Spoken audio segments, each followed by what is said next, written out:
innings, his 16th start of the year. He's got a complete game this year, but he fired against Arizona State. Ryan Waldschmidt leads it off in the first pitch of game 2 from Jacob Kmatz, and it's down low for a ball. 353, 14 home runs for Waldschmidt as the junior transfer from Charleston Southern. 0 for 3, walked twice last night, and Kmatz, the 1-0 pitch, waved out and missed. Waldschmidt homered in the regional round last weekend. Second team all SEC. 7th in the SEC in batting. As Jacob Kmatz winds, and the 1-1 from the Oregon State juniors, a check swing foul right in on the hands of Waldschmidt. 1-2. And that's what Kmatz likes to do, up with that fastball, 91, 92, but then that curveball's devastating, about 12-6 break. It's got a nasty late break to it. Seems like he's really good about changing the eye level. Absolutely, and that's what's going to give him success today. He's got to be able to work in and out, up and down. Here comes the 1-2 pitch to Waldschmidt. Swing and a miss, struck him out, pumped it by him. 93 from Kmatz and a pump of the fist. He's feeling it early. And he's prancing around the field right now, X. Yeah, you can tell there's a little extra amp. I caught him earlier before batting practice. He had the iPod or the iPhone in, listened to his tunes, and he was locked in early. And you can tell that there's a little extra energy coming out of him today, that giddy up on the fastball. He's fiery. He'll show some emotion out there. And there's one away for Emilian Petrie. 304, 9 homers for the Kentucky second baseman. And that's just a bit high to Petrie. Petrie has reached base in 35 straight games. 1 for 3, drove in 2, had a 2-run double last night. Homer in the regional final against Indiana State last Sunday. And a 2-time all SEC defensive selection. And the breaking ball floats up and away.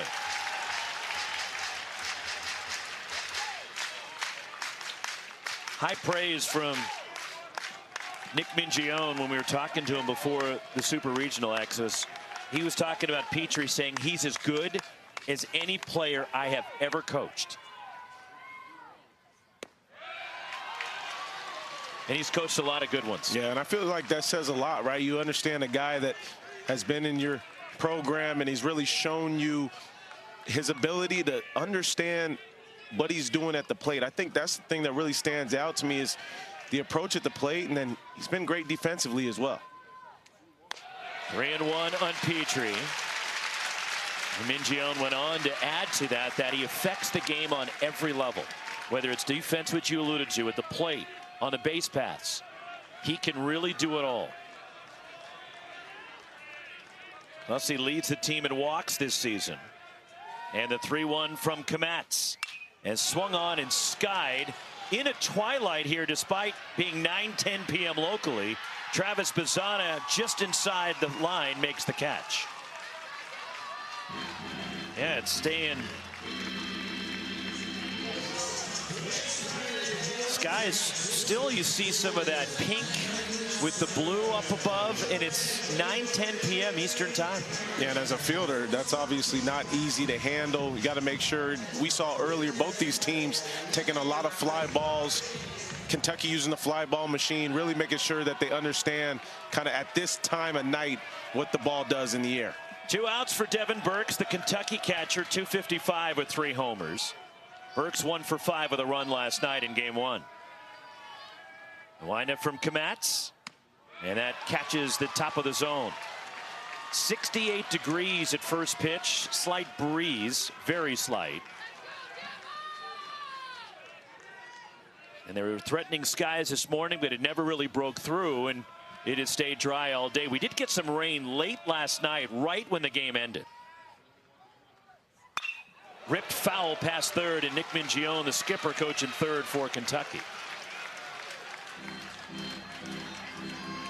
And as customary, even though the line drive went right near him, we don't move. He stands in that stance the whole time. It's amazing. Doesn't move. SEC Coach of the Year this year for a second time, Nick Mingione. and hosting a super regional for the first time in program history. And Kentucky will win tonight, and they'll get to Omaha for the first time. Ball and 2 strikes on Devin Burks. Had a birthday this past Thursday.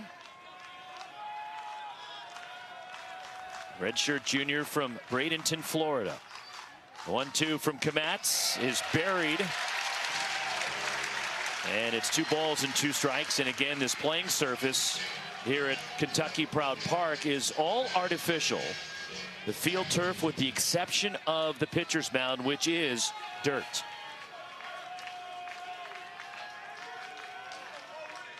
Two and 2, the count on Burks.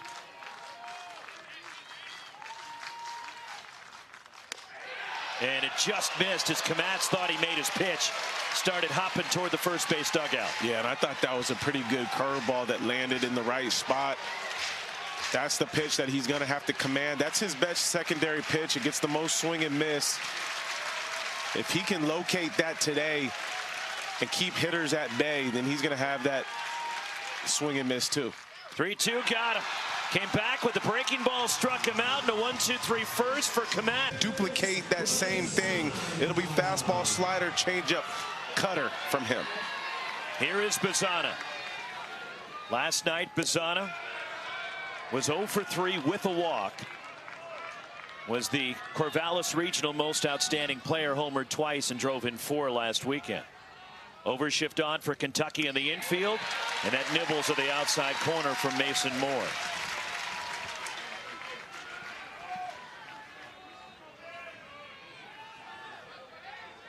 One and 1 on Bazzana. The pitch. And that's just off the outside. The catcher, Devin Burks, was set up off the plate, fooling the crowd. Tried to steal a strike.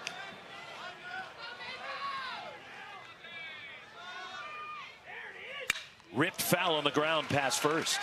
I talked to Bazzana before this game and a little bit before he was taking batting practice. Just talked about he wants to get his team in a sense to where they don't feel like they have to put extra pressure on themselves, but feel like they still have the pedigree to get to where they want to be.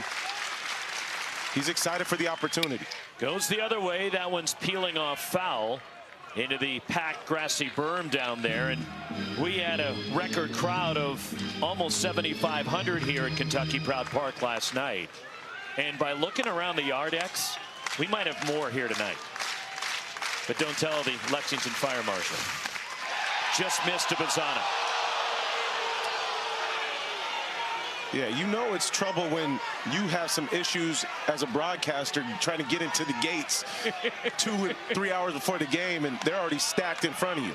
They were lined up hours before the ball game as Bazzana draws a leadoff walk and a start for the Beavers. 76th walk of the season for Travis Bazzana. It ties the single season record, which was held by Adley Rutschman. Oh, he's pretty good too, isn't he? Yeah, that's some pretty good company.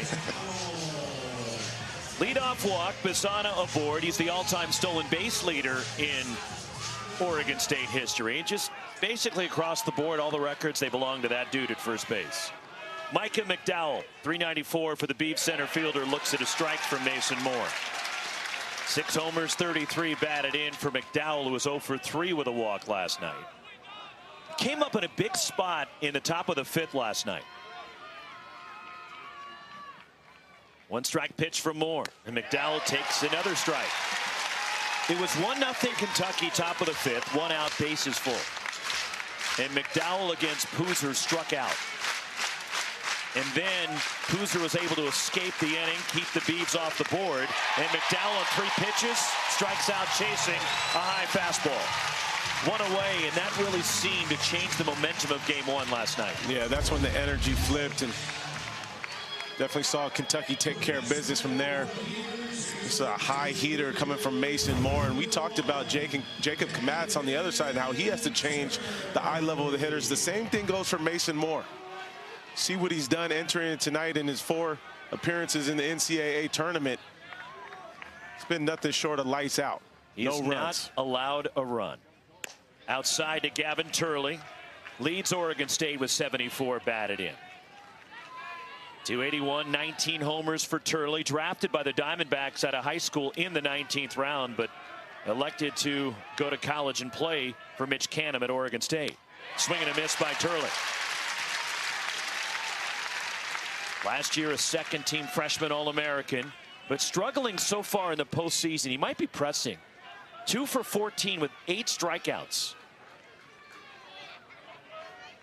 Did hit a grand slam, though, last Friday against Tulane. His 5th slam of the year. Swing and a miss at the fastball. Yeah, just from what we've seen the last couple of weeks, just seems to be taking a few too many swings, looking to pull. I know naturally as a hitter, he's not trying to do that, but sometimes when our eyesights are not right or we're not letting the ball travel, we tend to pull off the ball a little bit too much. And a check swing foul. Count holds 1-2 on Gavin Turley. 1 out and Bazana at first base. And as a hitter, to make the adjustment, I try to tell myself right, center, gap, try to let the ball almost beat me at times and not feel like I have to go get the ball. Let it come to me. Bazana back to first, being held by Ryan Nicholson. But Oregon State was shut out last night. It was the first time they were shut out since April of 2023 against their rival Oregon. And it just missed to Turley. In the first time since the early 80s they were shut out in the NCAA tournament in a game. 2 balls, 2 strikes. 1 down, a runner at first is Bazana. And it's way outside. The count is run full now on Gavin Turley.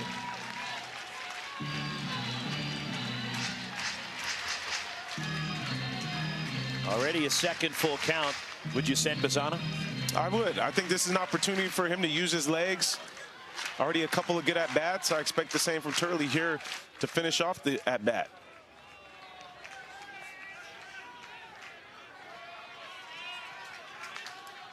I think he's got to press the issue. When I say he, Mitch Canham in the Oregon State dugout, try to give your guys some edge here. Strike 3 called, went with the breaking ball and then froze Turley. Couple of strikeouts now from Mason Moore.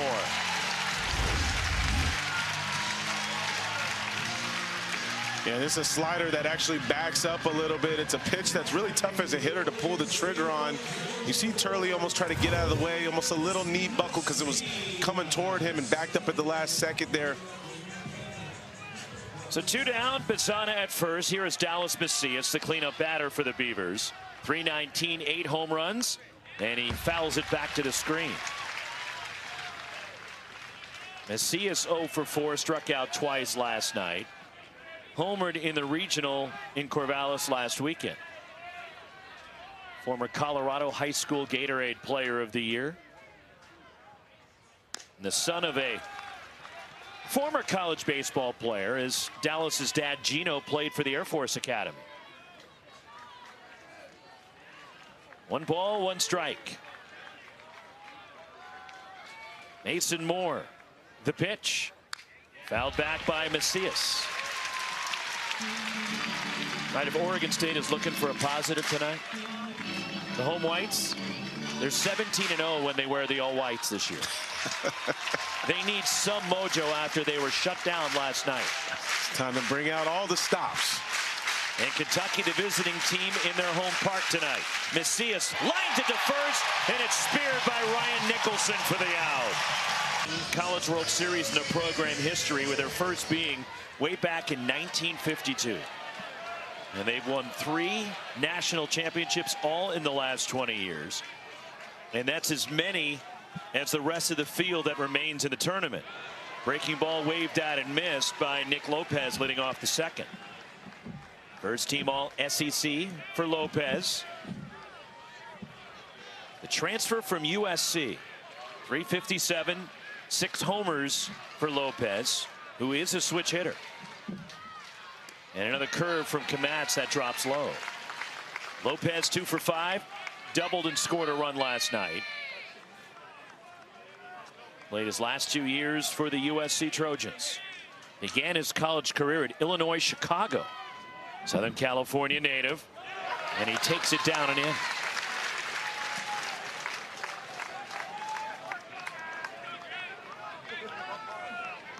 Two and one on Lopez. The blue stash available for everybody to see. It's a look. Bounced up the first base side. Foul. 2 balls, 2 strikes. Do you ever do anything with your hair like that? I did a little bleach at one point, but nothing like different colors like that.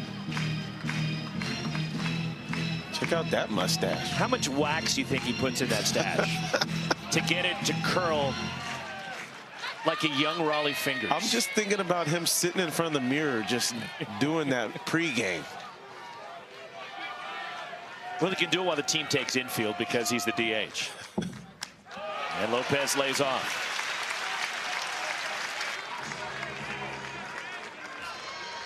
Second in the SEC in doubles, Lopez has got the extreme bat to ball skill. Yeah, really good at being able to recognize pitches. Doesn't feel like he has to go get it. Really does a good job of letting the ball travel. And just as I talked about his ability to put the bat on the ball, he strikes out at an off speed. 3 strikeouts for Jacob Kmatz. And Kmatz looks good early, showing that curveball. I thought that was going to be the most important pitch for him today. But also, if he can use this changeup down in the zone as well, especially to lefties, see him getting the benefit right there. He's got good movement, good late life. 1 gone, Mitchell Daly. 303, 6 homers for the Wildcats third baseman. 1 for 3 with an RBI and a run last night. He had 2 sacrifices in game 1. Shows bunt. That is not a sacrifice because nobody's on. Daly, the transfer from Texas, on the SEC all-defensive team this year, riding a 5-game hitting streak. Daly has hit in 12 of the last 13 for Kentucky. 1 strike pitch. Check swing. Locked him up.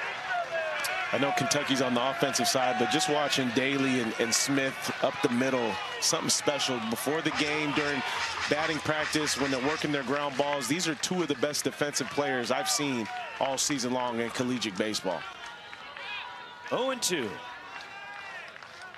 Kmatz kicks and deals to Mitchell Daly. And that's low and away. 1-2 the count on Daly. And we talked about Dallas Macias, his dad, playing at the Air Force Academy. There's military background in Daly's family. His dad, Edward, a 4-star Army general.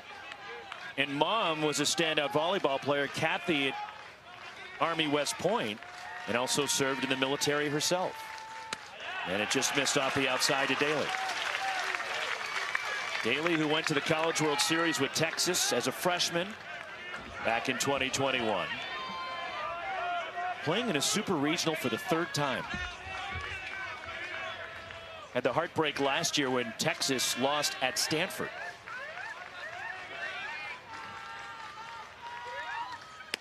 And it's strike 3 call that froze Daly. And Jacob Kmatz has struck out 4 of the first 5 Kentucky batters. And he's done it with a few different pitches now. We've seen the fastball be able to put it Daly away here. Check it out again. It's electric coming out of the hand tonight. It looks good. He's painting on the outer half. He's gotten a whiff with the curveball as well as that changeup. He's working the whole arsenal tonight so far. 2 outs for Ryan Nicholson. He's homered in 3 straight games. 4th most in a season in Kentucky history with 21. Leads the club with 61 batted in, hitting .298. Kmatz, strike 1. Drove in 3 last night. Nicholson, with his home run, a 2-run shot, was the Lexington Regional most outstanding player.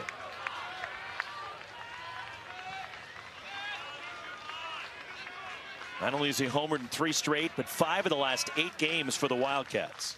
And that's a check swing liner. And when you're getting check swings like this, it tells me they're not picking the ball up well against Kmatz. Yeah, that means guys are not seeing it well out of the hand, or they're seeing it a little bit too late. And for Kmatz, he knows he can go to some different pitches. All of them he's throwing for strikes right now, so it's almost like pick and choose what you feel most comfortable with. 0-2 on Nicholson. Here it comes. And a curve that floats high. 1-2 on the Wildcats first baseman. And with 2 strikes too, when you know you have guys that aren't picking up the ball, you can expand that much more, right? You can have pitches that start on a particular corner and kind of fade them off. 1-2. Curve outside. Oregon State started off the field, but it was wide. 2 balls, 2 strikes on Nicholson. And Kmatz got off to a great start against UC Irvine last Saturday night. He struck out each of the first 5 anteaters on his way to 7 innings of 3-hit baseball with 9 strikeouts. And a 5-3 Beavers win. 2-2 pitch. Swinging a liner back through the middle, and it skips past the sliding shortstop Elijah Hainline. And the first base runner for Kentucky, Nicholson. 7-game hitting streak with that single. We talked to Nicholson after the game yesterday, and he talked about just being able to cut his swing down a little bit sometimes. He does a nice job of almost getting on top of this high fastball, staying through the middle of the field, keeping it short, compact. He's brought some energy so far. So 2 outs, Nicholson at first. Here is Nolan McCarthy. Kentucky center fielder, 278, 7 homers this year. He's driven in 37. The junior from Kalamazoo, and he was fooled by a pitch from Kmatz.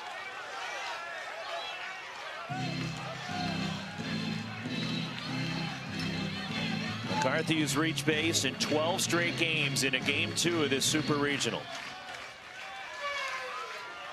Short lead for Nicholson. Mason Guerra holding over at first base. It's Kmatz from the set. And the 1-strike pitch. And that's outside as McCarthy showed bunt, seeing that Trent Carraway at third was playing a little deep. And now Carraway checking with the dugout to see if he should move in tighter.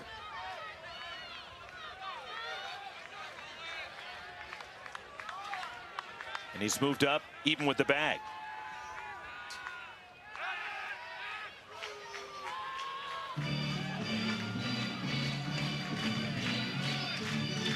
'44-win team for Nick Mingione.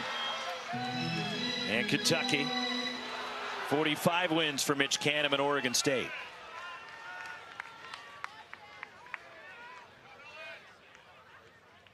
Comes the 1-1. Pulled over Carraway at third. Hits off that sidewall, ricochets away. Ryan Nicholson being set. The throw from Dallas Macias. Not in time that Kentucky takes the lead.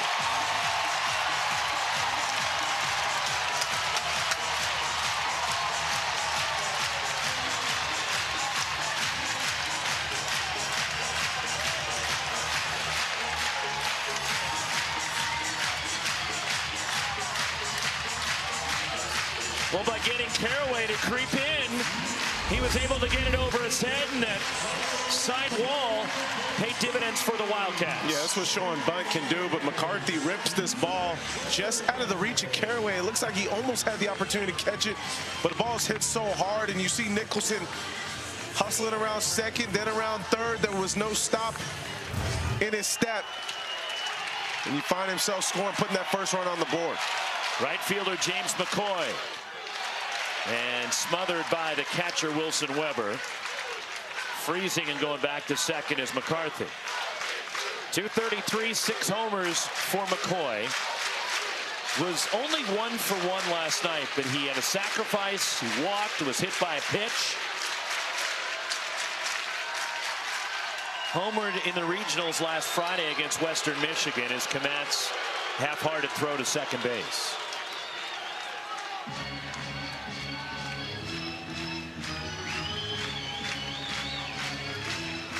And McCoy was hitless his previous 8 games to the Lexington Regional last weekend.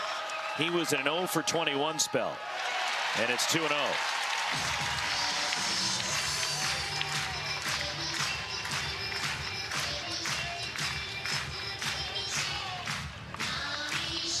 So a two-out rally for the Wildcats. Ryan Nicholson singled back up the middle. And the double to left by Nolan McCarthy. After Kmatz had retired the first 5 Wildcats to start his night. Another throw to second to keep an eye on these Kentucky Wildcats. They lead the SEC in stolen bases, and they stole 4 bags last night. Yeah, it's a team that's extremely aggressive, and doesn't matter the count, doesn't matter how many outs, doesn't matter the inning, they will continue to put pressure on the defense. 3-0 on McCoy. Grant Smith waiting on deck, the 9-hitter for Kentucky. Right now, if you're Kmatz, you have to stay focused on just attacking the hitter. Understanding this is the 8-hole. Can't really focus on the runner right now. You have to get that guy standing in the batter's box. And it's ball 4. And there's 2 on. First walk issued by Kmatz. And that'll bring up Grant Smith. So Kmatz, the Albuquerque native, facing the native of Albuquerque, Grant Smith. These two guys go way back. And talking to Grant Smith yesterday, he said, I haven't faced either Aiden May, who started for Oregon State last night, who was a high school teammate of Kmatz in Albuquerque, or Kmatz since high school. They went to different high schools in Albuquerque, but played together on some youth programs in Albuquerque as Smith looks at a strike, and Smith was hit by a pitch in the helmet last night from May. 0 for 3, but scored 2 runs. And Grant Smith played in the same travel program in Albuquerque that Alex Bregman played in years ago, as did Kmatz and May. Just catches the outside corner.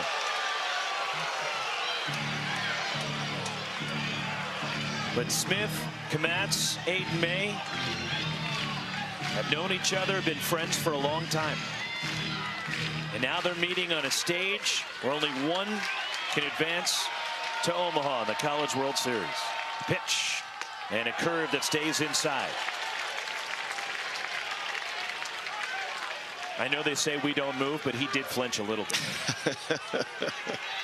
And I don't blame him after he was drilled last night. Ball and 2 strikes on Grant Smith. Nolan McCarthy at second. James McCoy at first. The pitch. Swing and a miss. Struck him out. 90 from Kmatz. The fastball. 5 strikeouts for the Oregon State right-hander. But Kentucky gets on the board. Mitch Canham a part of 2 of those 3 championship teams for the Beavers on those back-to-back teams for Pat Casey, when Oregon State won in 2006 and in 2007. And then Pat Casey led Oregon State to their 3rd title in 2018, beating Arkansas. Elijah Hainline, who had the only hit for Oregon State last night, leading off the second. 5, 6, and 7 for Mitch Canham. 286, 11 homers for Hainline, the transfer from Washington State. 2-time honorable mention all Pac-12, hits it on the ground to short, scooped up, and Grant Smith throws out Elijah Hainline. 1 away, and that'll bring up Wilson Weber, the Oregon State catcher. Weber came into the game late last night, did not have it at bat, but he struggled defensively, made a couple of throwing errors. Yeah, last night you could tell a couple times just didn't have the grip on the baseball on a couple of those throws, and normally he's pretty good defensively. And he's the offensive threat behind the plate for the Beavers. 7 homers for Weber, hitting .283. Gresham, Oregon. And the 1-strike pitch, and Weber lays off. 1 ball, 1 strike.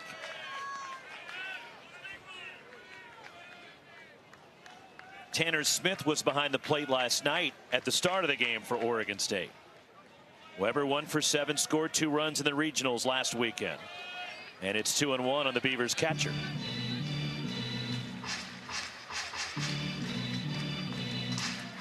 Oregon State, though, only their 2nd super regional on the road. They lost at Vandy in 2011. As this one skied to right, pushing toward the corner, hustling over James McCoy, and he's just inside the line to make the catch. Shy of the 320 marker in the corner. There's 2 away. It's a nice job of concentration. McCoy getting himself over to the spot first and securing the catch. If I'm Oregon State, though, that swing right there from Weber, that's more of what I'm looking for. Not too many swings have been toward the opposite field. You want to see them start to be able to use the full field, not feel like they have to be overly aggressive to the pull side. 2 gone in the last of the second. Here's the right fielder, Brady Casper. 277 homers, and he hits it sharply on the ground to second. Scooping it up, Emilian Petrie. And a 1-2-3 second for Mason Moore. Look, they were probably the last team in the field in 2022. A lot of people felt maybe Bianco's team didn't deserve to be in. But then they went all the way to Omaha and won it. And Florida today going to Omaha, and that's a program that people felt maybe shouldn't have been in the field. 1 game over 500. Cued up the first base side. Mason Guerra takes it himself. 1 gone in the Kentucky third. So 1 away for Emilian Petrie. And so far, here is who is headed to Omaha, including Florida in that wildly bizarre game in Clemson today. North Carolina, Florida State, Virginia. So heavy ACC flavor so far heading to the College World Series.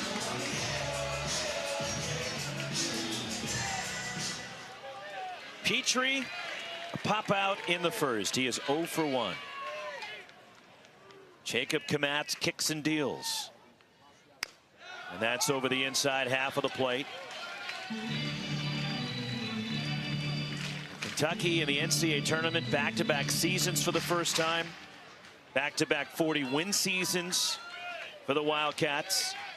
But trying to get to Omaha for the first time. And it's high from Kmatz. 1 ball, 1 strike.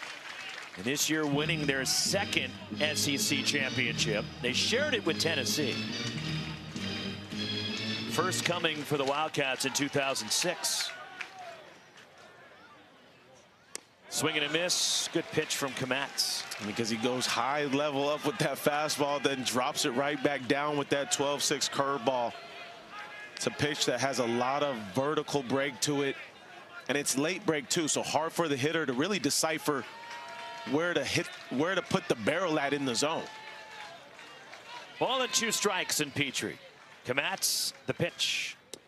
Now the curve, and that's low. 2 balls, 2 strikes. And last night's starter, we alluded to it, Aiden May and Kmatz, high school teammates in Albuquerque at Sandia High School. And Kmatz was extremely influential in getting May to transfer from Arizona to Oregon State. The two were very close. They lived together in Corvallis. Fouled off by Petrie. And when Aiden May went into the portal, Kmatz was one of the first people that he called just to get his opinion.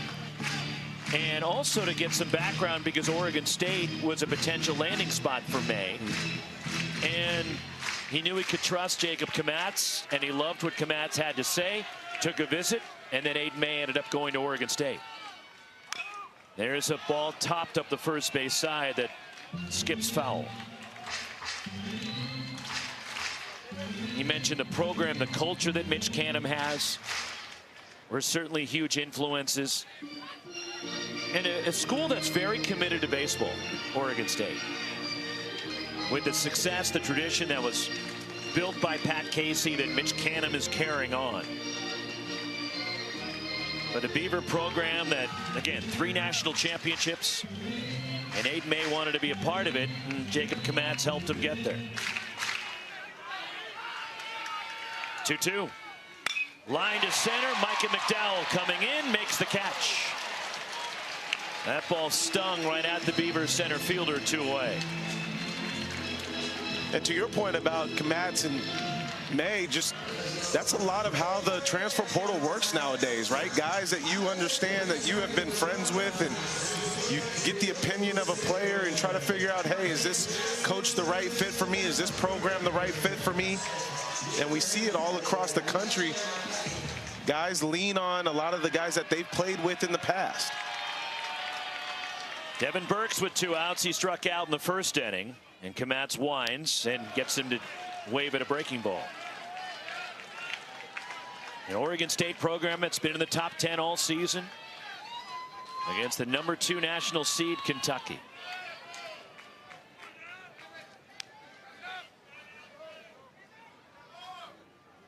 One strike pitch, and that one fooled him. It's about 4 of those half swings we've seen. It's interesting because he's almost got a softer curveball that sits at around 74 and then can go to a harder one that's about 78. So he changes speeds with the curveball as well, but also mixes in the slider and the changeup.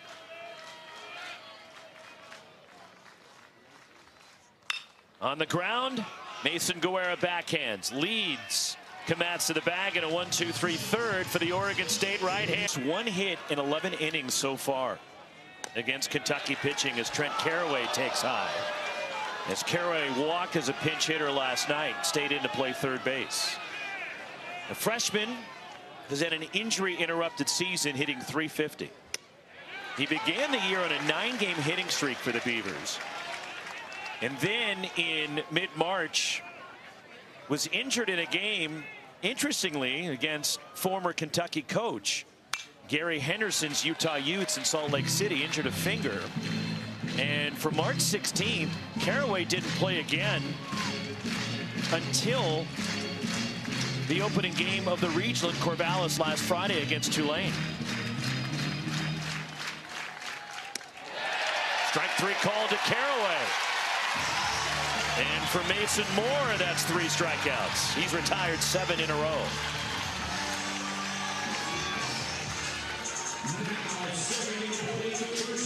All right, at what point with the Beavers' struggles to get the bats going, do they start to press? I think that's the thing you're trying to balance right now. I see the hitters already looking like they're pressing a little bit. We have not seen them get the best swings off on fastballs. And it seems like they're a little reluctant to really be aggressive towards the middle of the field. It seems like they're either too early or too late with the fastball, and that's one of the pitches you have to be on time with early in the game.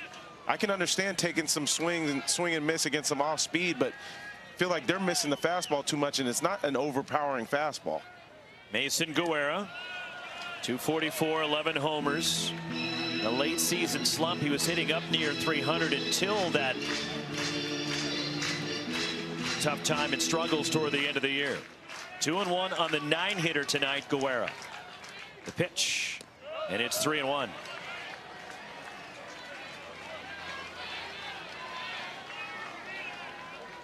Guerra, honorable mention, all Pac-12 last year. Hit .326 with 12 homers a year ago. 0 for 3, hit by a pitch last night as a mound visit for Devin Burks.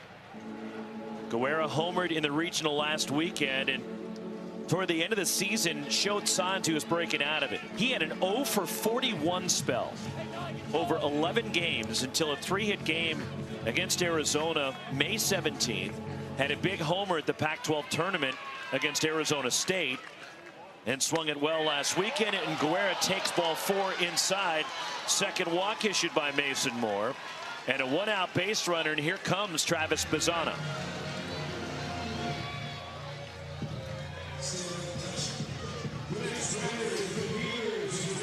So here's a spot Oregon State was looking for. Runner on in front of Bazzana. Down 1-0 here in the last of the third. Bazzana walked in the first inning. Overshift onto the infield. Ball 1. He's so confident with his takes. He does such a great job of staying off of balls that are really borderline. Such an advanced approach at the plate. Bouncer to first, and that's a fair ball. Nicholson steps on first, and he doubles up Guerra. That's second base. In Lexington, 1-0 Wildcats. Jacob Kmatz working to Nick Lopez, middle third of the order for Kentucky in the 4th. As we're joined by Mitch Canham, the head coach of Oregon State. And so far, Mitch, there's been some good contact, but offensively, what are you seeing from your guys in their approach to the plate? Well, he's doing a good job, just like their guy did yesterday, and just like Jacob's doing right now, mixing everything, right? Going with the heater and then keeping everybody off balance, throwing his slider and changeup as well. We've had some hard contact. Elijah stung one right at the shortstop, and you know, a nice at bat by Mace right there last inning, getting on base, drawing a walk. So pitch selection's big, but we got to be ready to go right out the chute for the heater once he leaves it up in the zone. Coach, talk to us a little bit about Jacob Kmatz and what you like from what you've seen from him so far today. Looks to be on.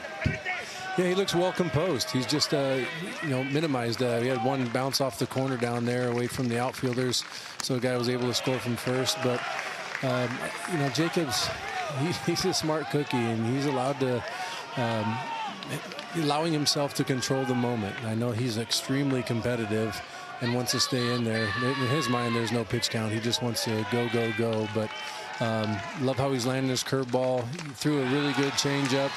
That might have been it right there as well. But slider's looking good too. Mitch, your ball club right now has to win tonight to force the game tomorrow.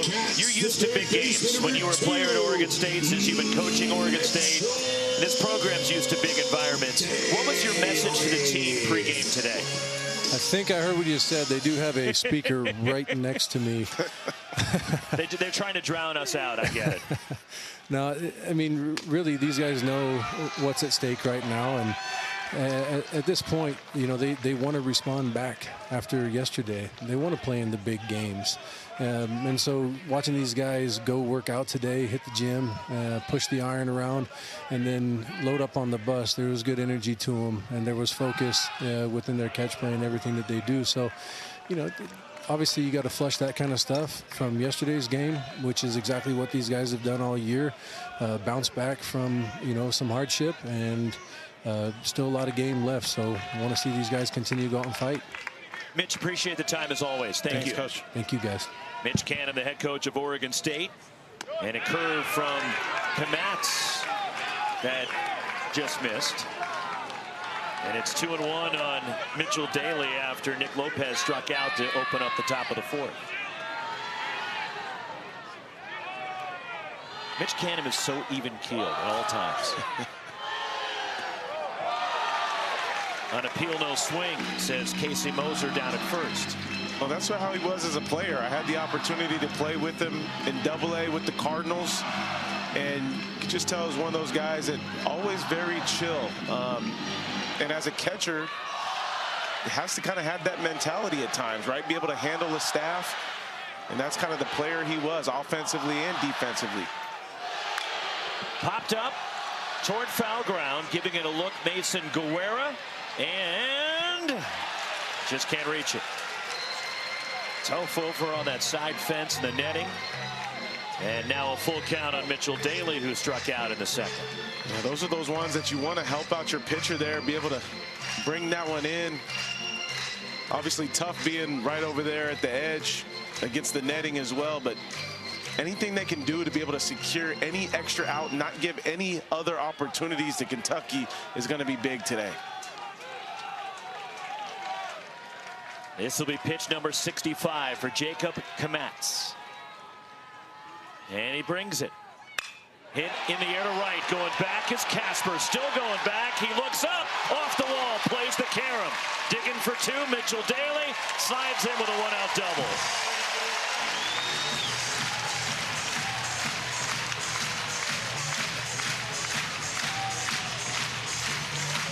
And this is one of the things that Kentucky's doing that we haven't seen Oregon State really do yet from an offensive side, is do a good job letting the ball travel. This is a fastball middle of the way. He just goes with it. You see him with the little toe tap, put it down, use the backside to stay through it. And that ball has some great carry to the opposite field, right off the top of the wall, and hustling all the way into second is Daly. 15th double for Daly. Then did his little dance there at second base. Here is Ryan Nicholson, who singled and scored in the second. And Kmatz, an easy toss to second base to keep Daly close.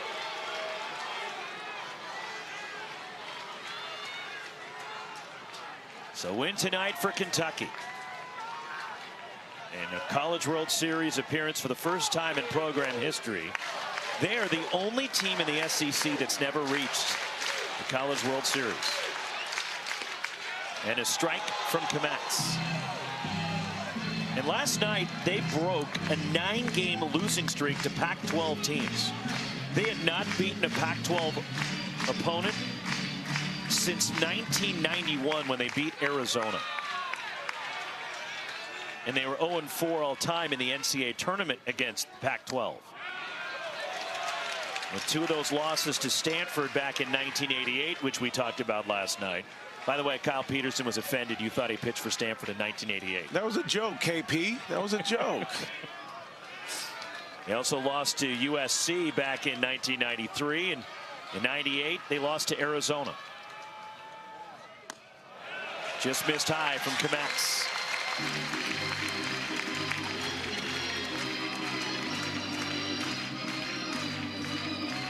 But he also was liking the fact that you maybe mixed him up for Mike Mussina.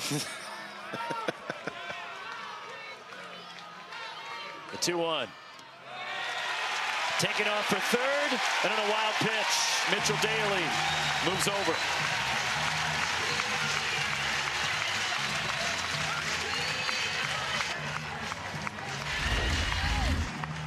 That's a big 90 feet.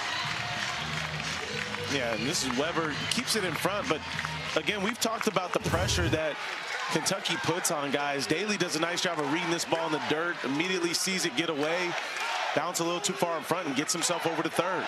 Infield back for Oregon State. At 3-1 to Nicholson. And that's ball 4.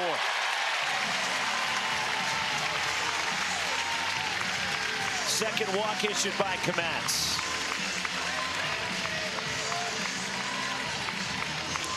And a mound visit for Weber. And a pickoff to third, and diving back is Daly. And a lot of times you'll see guys do that little pick over to third, maybe see if somebody's moving. Nicholson's trying to break towards second. Just try to get an idea as to what the runners are thinking here, making sure there's not a suicide squeeze or anything else like that on. Infield a double play depth for the Beavers. Kmetz. The pitch.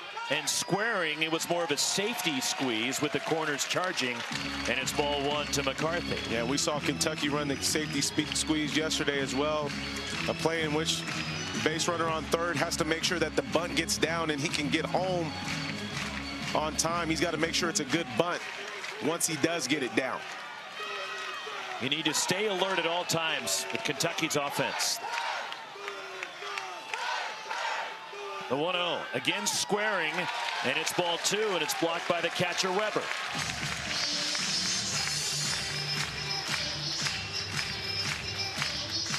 And really the safety squeeze is on the hitter McCarthy to make sure he gets the bunt down in an area to where it's nowhere near the pitcher.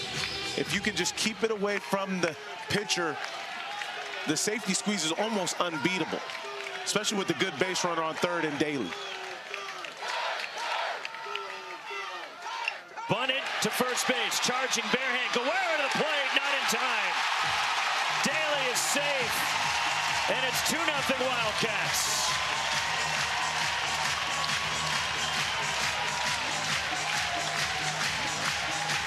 And it's really just a tough play to beat from a defensive standpoint, especially when you have great personnel and Daly running home with good speed. McCarthy, who handles the bat well. You're going to bunt it over to first base. The first baseman is breaking hard, but still, just to get the ball and transfer in time, even with the great barehand flip, you still don't have enough time to get the base runner. It's one of those plays that at times we call it undefendable if you get a great bunt. First and second, still 1 out. James McCoy walked in the second. Jacob Kmetz, the pitch, and that's a strike. Activity beginning in the Oregon State bullpen. That's the hard-throwing lefty Nelson Keljo beginning to get loose.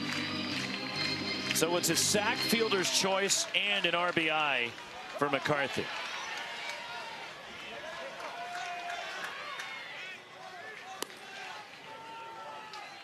Swing and a miss, elevating there is Kmetz.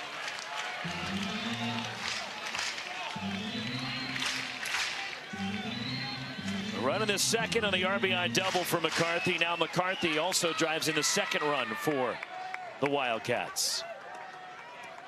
2 on, 1 out.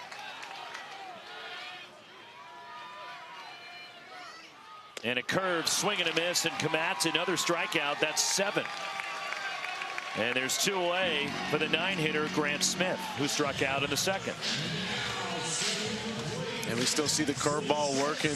Gets the 2 strikes. It's a pitch that's been working all season long for him. For Kentucky, the main difference for them offensively is when they've gotten guys on, they've chose to put the pressure on, and they're not going to sit back. They're going to try to make you make the mistakes. They're going to press the issue each time they get guys on, and luckily they've done a decent job, especially against the fastball. They're staying on the fastball.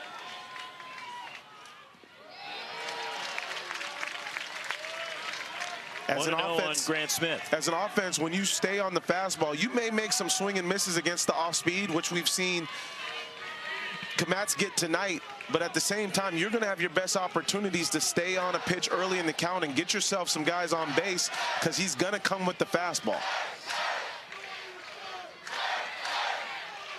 Hit on the ground. Trent Carraway gobbles it up at third. Fourth is the SEC Coach of the Year. Nick Mingione joins us. And boy, your pitching coach has been terrific to be able to shut down this powerful lineup. What has been the key so far in this Super Regional, Coach, that you've seen from your guys? You got to throw a ton of strikes. You got to move the fastball in and out. You got to land multiple off-speed pitches for a strike, and you got to hope when they hit it, your guys are standing right there. That's kind of been the formula. Coach, can you give us a little bit of the thought process there? Obviously, some good personnel in the sacrifice squeeze there, but what's the thought process behind you guys having the meeting and putting that on? Yeah, so they took their defensive timeout, and then we talk as a coaching staff. Each coach gives feedback, and we all, the 3 of us, decide what we want to do. Then we talk to the players. So they used a visit, so we waited, and then we decided what we wanted to do. And then if their coaches wanted to take another visit to talk about it, they would have to burn 2 visits. So then we ask our players, hey, what are you comfortable with? What do you want to do here? And we ask them, hey, how are you seeing the pitcher? You know, are you more comfortable third base side, first base side? There's just a lot of things that go into it. And we trust our players for them to give us the honest feedback of what they want to do. Coach, appreciate the time. Thanks for joining us. Oh, thank you. That ball's foul. Woo, let's go. Micah McDowell just hooked it foul. And it's 1-2 on the Beavers center fielder leading off the 4th.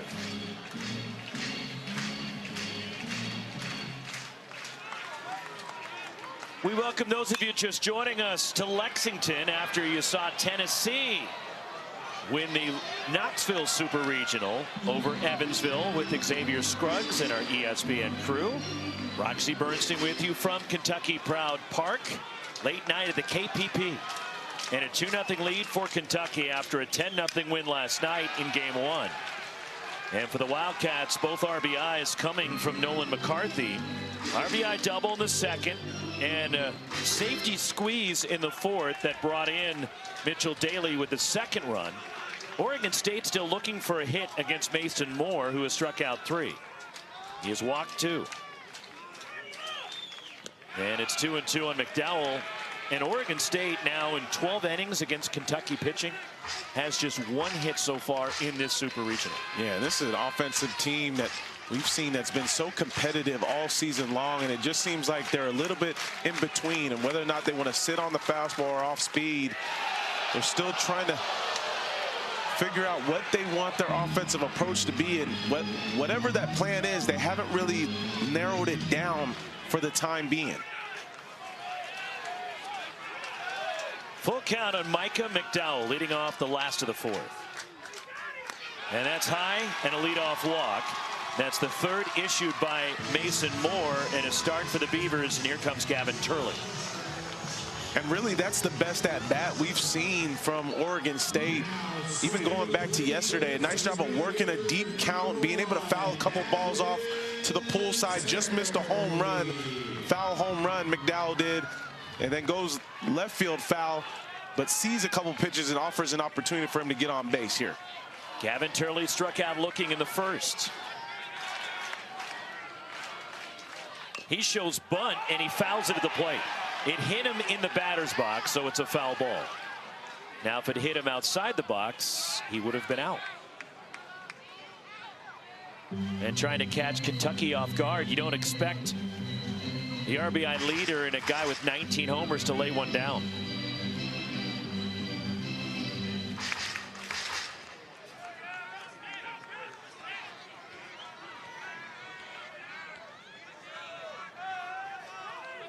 Short lead for Micah McDowell at first. Moore, the 1-strike pitch. And that just missed. 7,000 plus umpires didn't agree. Oh, they want every pitch here.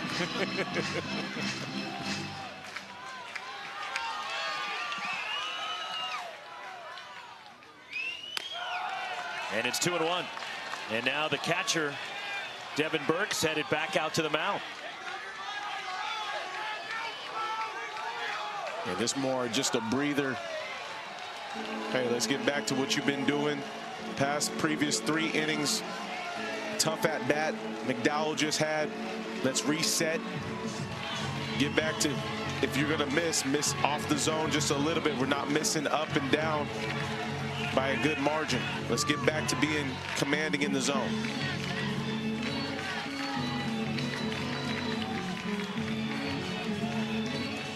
Two and one on Gavin Turley, the Oregon State DH.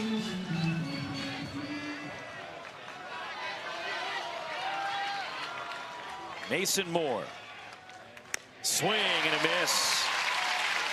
Boy, the changeup. You think Gavin Turley was geared up to let it fly? Absolutely. And he's not seeing many fastballs, even up in the count. They are not offering the heater to him. If I were him, I'd almost sit back here and just expect off speed. And the fastball missing. And the count is run full on Turley.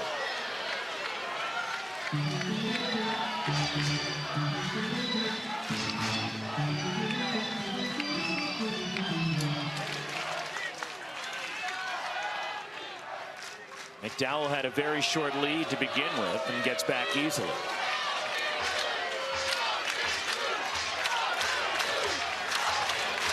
Nobody out here in the last of the fourth. Full count on Turley. The pitch. Ground ball foul toward the Kentucky dugout.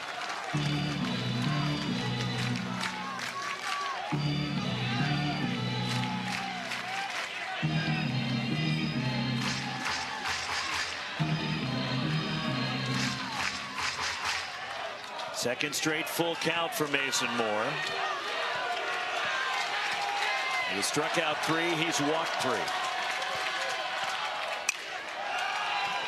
And fought off by Gavin Turley.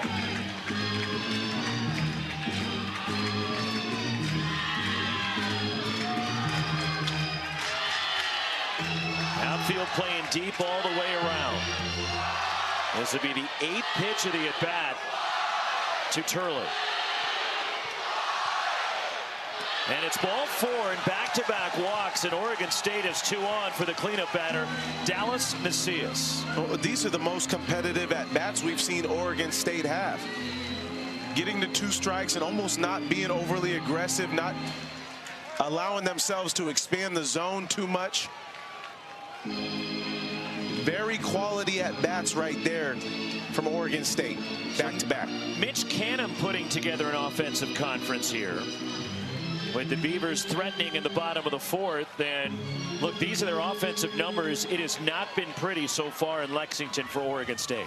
Yeah, especially with guys on base, right? That's when you look for guys, especially Oregon State, who's done an amazing job just from an offensive approach standpoint. And the cleanup batter at the plate. And that's strike 1. Some action beginning in the Kentucky bullpen.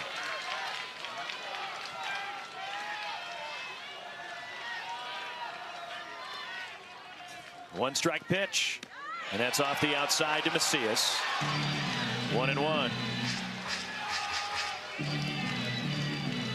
And we saw Cameron O'Brien up in the bullpen last night, never got into the game, and now he's up again for Kentucky. 1-2 on Macias.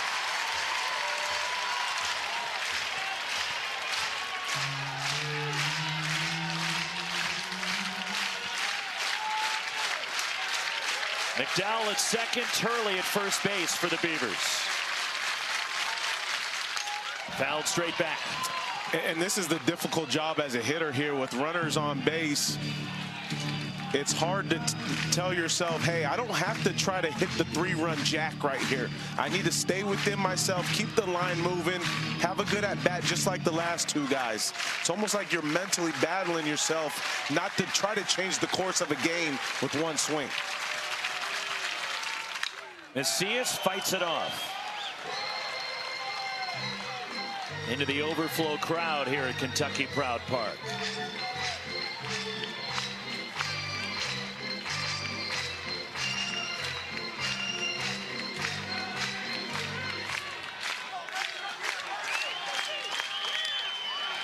Fights off another one. Just got a piece, Dallas Macias, to hang in there. They're certainly making Mason Moore work here in the fourth. Yeah, and he's using all of his pitches, too. He's starting to go to that cut fastball a little bit, that changeup.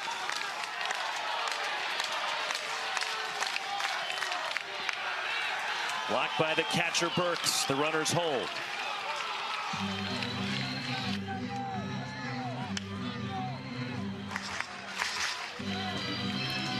And right there, that's one of the differences. Is we've seen Kentucky take advantage of balls in the dirt. If that was Kentucky offensively, both the runners would have been gone. That's another foul into the hands of Macias.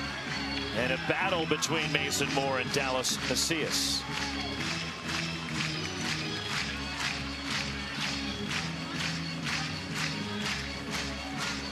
So this will be the 9th pitch of the at-bat to Macias. McDowell saw 9. Turley saw 8. And Macias got under it. Shallow center going out is Grant Smith, the shortstop, twisting with it, and he dropped the ball. Gets away, and Oregon State a huge break, and they're loaded. Having to hold McDowell's at third. And it seemed like Grant Smith had a read on it, but he could not make the catch, and the Beavers have it loaded with nobody out. From the jump, I thought McCarthy should have called him off from center field. Felt like Smith had to go too far back there, backpedaling. A lot of times as a defensive player, when you're backpedaling, your eyes are moving a little bit too much. The ball starts jumping up and down. And look how far he had to go back there. McCarthy's one of the fastest players. That was his ball right there. Could have came up and called him off. Elijah Hainline, the batter. Bases loaded, nobody out. He grounded out sharply in the second.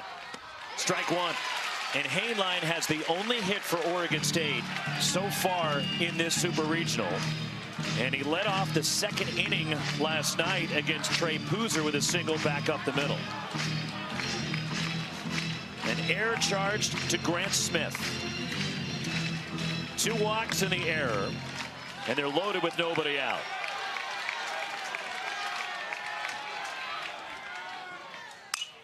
And it's 0-2 on Hainline. Hainline has been clutch for Oregon State this year. .390 with runners in scoring position. Yeah, with 2 strikes here, you just want to try to put the ball in play. And here Moore could expand the zone.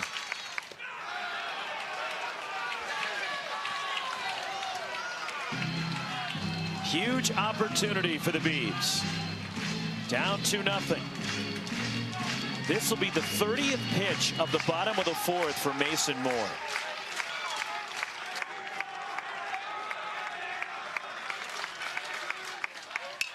And a check swing roller foul. You want to talk about a defensive hack? He almost hit that one out of Devin Burke's glove. And you can tell the Beavers are still trying to recognize his off speed. That's how good it's been all day long. Hainline, strikeout victim. fourth for Mason Moore.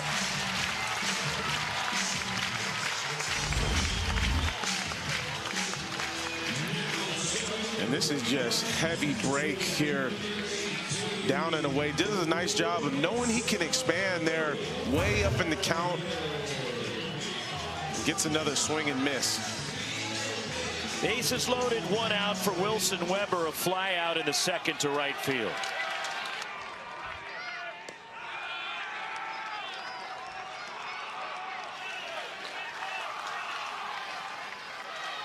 Micah McDowell.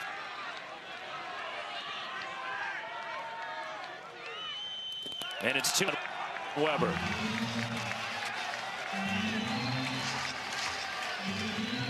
As a hitter here, you have to be sold out on one pitch. You can't be looking for 2 pitches here. We know he's done a nice job mixing all 3, but if I'm a hitter, I'm sitting on 1. That can be the slider or the fastball, but I got to stay on 1 pitch. And it's 3-0. Missed up and away. Would you dare give him the green light here? No, you can't have the green light here. The Oregon State Beavers haven't shown you enough discipline to take good at bats. And it's ball 4, and he's walked in a run, and the Beavs are on the board. Their first run of the Super Regional, and they still do not have a hit tonight. RBI for Weber. And that'll bring up Brady Casper with the bases full and 1 out. And that note that you just mentioned, without them having a hit, should give you a lot of confidence as hitters. It's already had 35 pitches this inning. We don't have to do too much. We can look for 1 pitch, 1 spot. He's throwing more balls this inning. Let's take a step back. And it's ball 1 to Casper. That's the first run that Mason Moore has surrendered in his career in the postseason.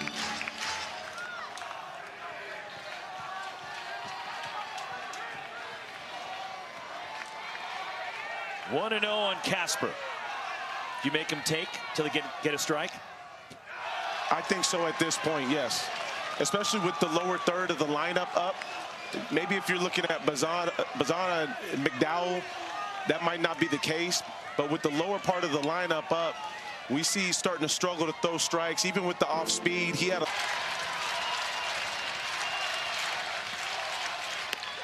There's a strike from Mason Moore. 2-1 on Brady Casper. Gavin Turley at third, Dallas Macias at second, Wilson Weber at first. And Casper bounces it foul.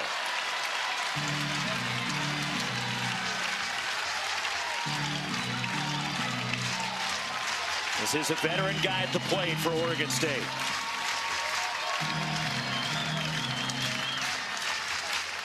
Senior in a big spot.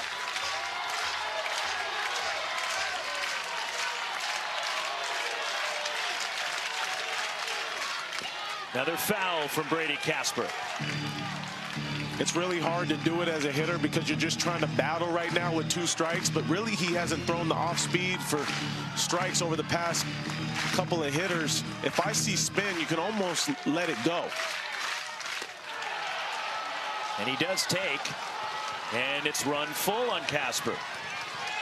Another full count for Mason Moore.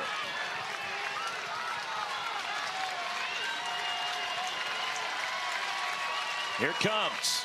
And it's ball 4, and he's walked in another, and Oregon State has tied the ball game. They have 2 runs without a hit. And part of me feels like you got to go to the bullpen at this point because as a team for Kentucky, you haven't. Leads the Kentucky staff in appearances. And it's lined foul by the freshman Trent Carraway, who struck out in the third. This inning started with a leadoff walk.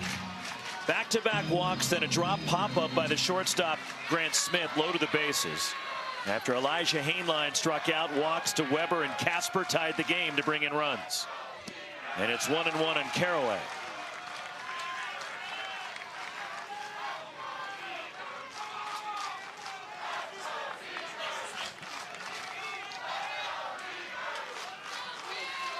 8-hitter for the Beavers.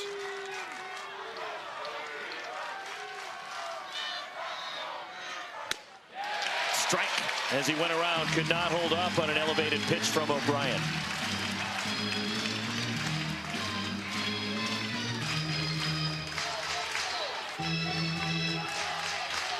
Ball and 2 strikes on Carraway.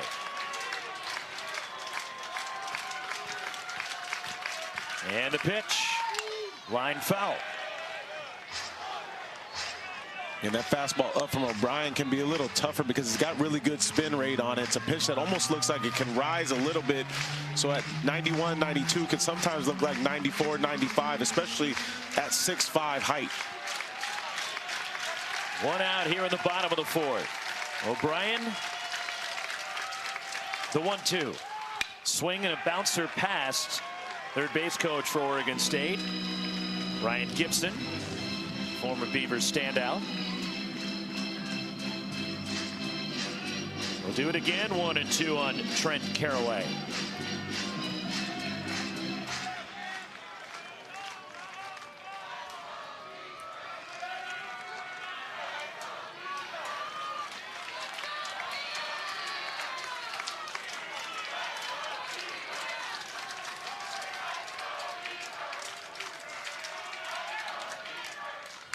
Fouled straight back, and Carraway fighting off a couple of pitches here.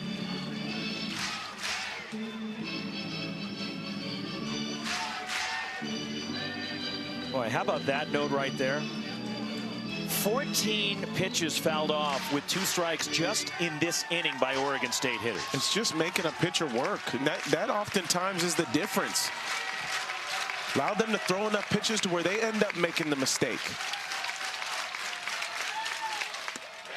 Strike 3 called to Carraway. Right in there from O'Brien. There's 2 gone. And he froze him. This is a fastball right on the middle inner half. And as a hitter, you're trying to kind of defend against that off speed. But if he can run that fastball in like that and spot it, good luck. It's a nice pitch there from O'Brien. Base is full for Mason Guerra. He walked in the 3rd. 8th batter, this bottom of the 4th. And it's a strike in the outer half to Guerra. You'll see Daly over here at 3rd, kind of playing no doubles, really close to the line right now at 3rd base, trying to make sure he doesn't give up too much down that 3rd base line.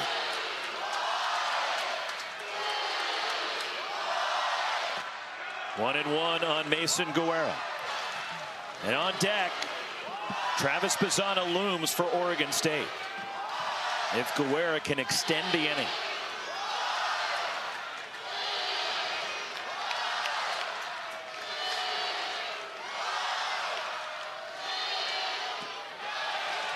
On appeal, no swing. 2-1 on Guerra.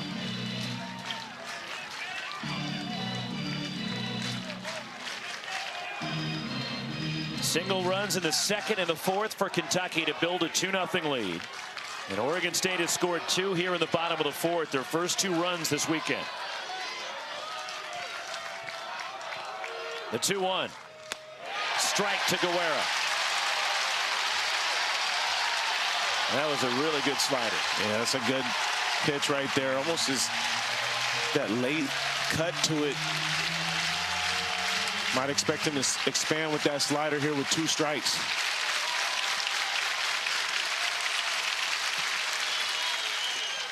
And another full count. Boy, Devin Burks is getting a workout behind the plate there just in this inning alone. He really is, and he's obviously been one of the more energetic players we've seen, not only in Super Regional but regional play as well. Just one of those guys that provides a lot of energy for his team. Payoff pitch, and it's strike 3 over the inside edge, and Guerra in disbelief. Ryan Waldschmidt 0 for 2 with a strikeout and a ground out. So Kmatz, who's been sitting for a while, now will go back to work in a level ball game, and that's a strike to Waldschmidt.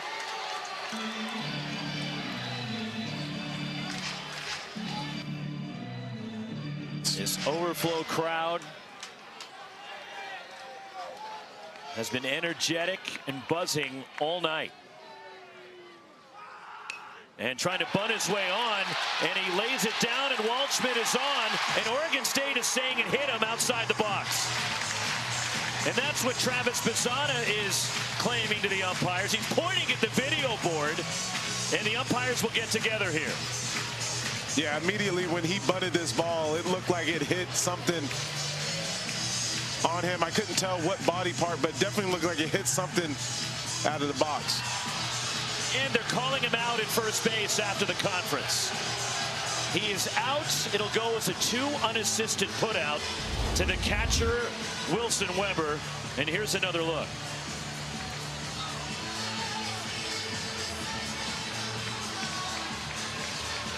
It did hit him, but he was in the box, and now they've actually said he's at the plate.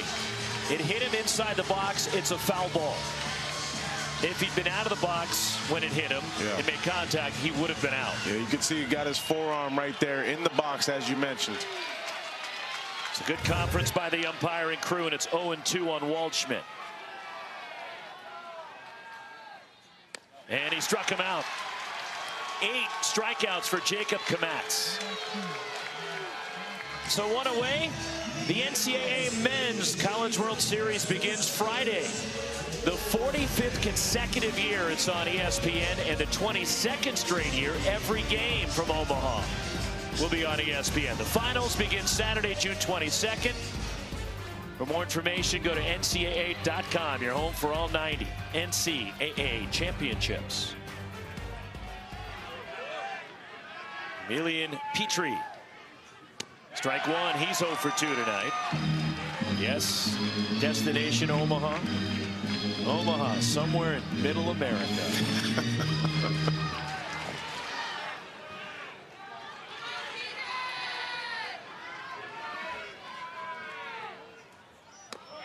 Curve floats outside, 1-1. This is a huge inning for Oregon State right here. Yeah, we say it all the time. It's not cliche. It sounds cliche, but it's not. That shutdown inning, it's more about momentum. It's more about keeping. Mason Guerra handles it, and some confusion with Jacob Kmatz, who still hustled over. And that's like, you take it, you take, no, you get it. You can tell Guerra likes to flip the ball over there. A lot of times as first baseman, you just got to think, let me get to the bag and almost keep the pitcher out of the way. But obviously Kmatz is a good athlete. He's going to get over there every time. But I was just saying, you're trying to keep that good atmosphere, that good mojo, the vibes on your side by going and attacking hitters, and Matz has done that to the first 2. Kmatz was on the Pac-12 all-defense team this year. Devin Burks 0 for 2, a strikeout and a ground out. 2 gone here in the 5th. Kmatz, strike 1.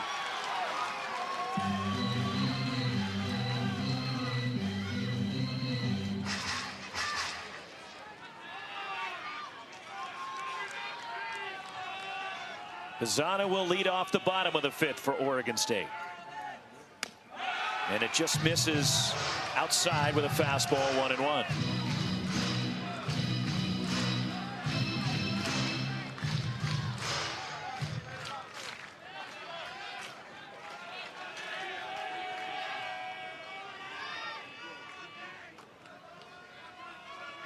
Here comes the 1-1 pitch to the Kentucky catcher.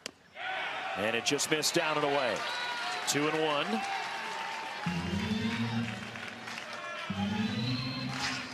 Slight breeze blowing out toward the left. On a cooler night than you expect this time of the year in Lexington. But still comfortable. 2-1 pitch. And it's high. It's 3-1. Nick Lopez would be next for the Wildcats, their cleanup batter.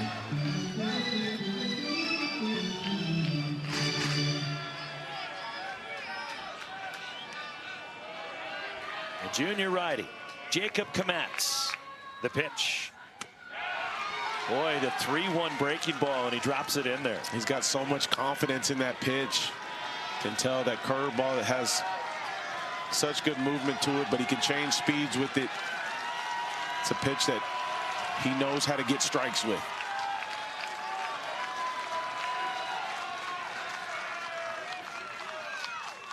Hit in the air, center field, break it back. Now charging in McDowell. He'll get there, and he'll make the catch. A 1-2-3 fifth. What Kmatz and the Beavers needed. Leading off the bottom of the fifth, and even Mitch Cannon brought up the Jacoby Ellsbury comparison, who also, as you probably know, played at Oregon State.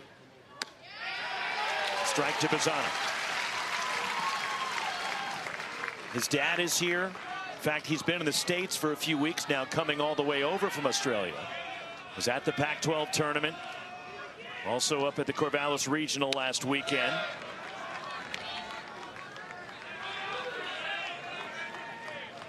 And there his dad.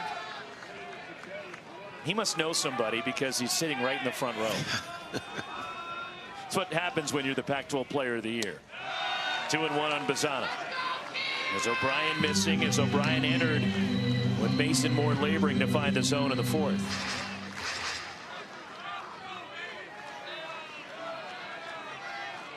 2-1 on Bazzana. Overshift on for Kentucky.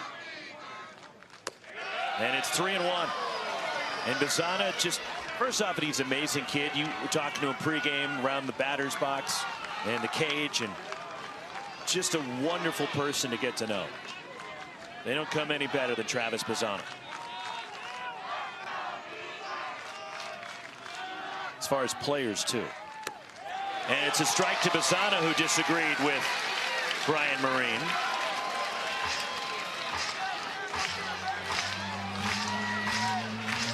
And a little dialogue going on right there.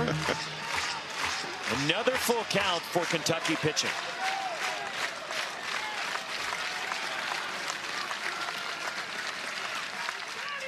And a foul for Bazzana. Walked in the first, hit into a double play in the third. Oregon State still without a hit, but it's a tie game.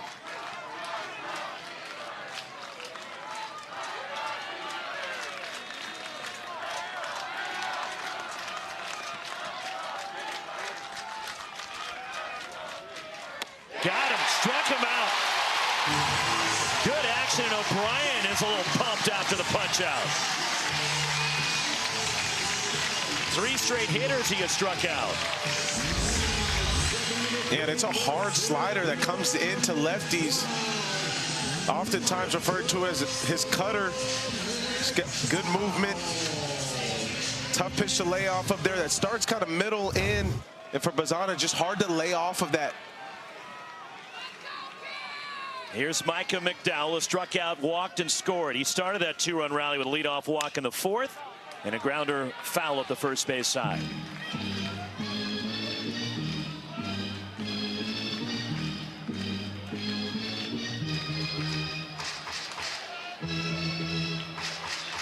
Oh, 0-1 on McDowell.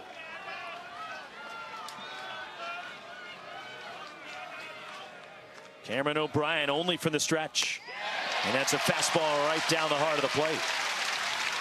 Yeah, he does a good job of running that on the inner half of the plate. A lot of collegiate pitchers that are able to command the inner half will find themselves having a lot of that success because a lot of guys can't consistently hit that spot.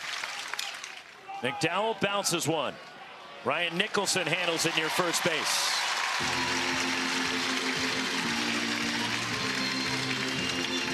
Two gone. And Connor McDavid and the Oilers bounce back. Generated a lot of chances last night, but just couldn't put one past Sergei Bobrovsky. Ball one to Gavin Turley, who walked in the fourth and scored a run.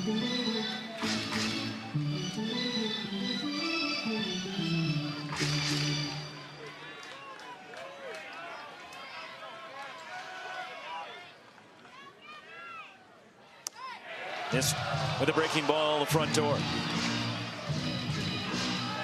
2-0 on Turley, who has some serious power.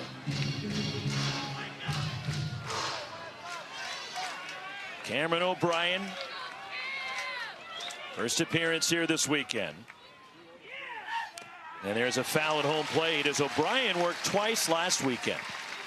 In the regional round against Western Michigan last Friday, threw a scoreless inning with a couple of strikeouts. 2 1/3 against Indiana State last Sunday in the regional final. Gave up 1 hit, no runs with 5 strikeouts. He was the winner against Western Michigan last Friday. Hit in the air, pushing foul down the right side. Giving chase and running out of room is Ryan Nicholson, the first baseman, as the trio converges over near that side fence.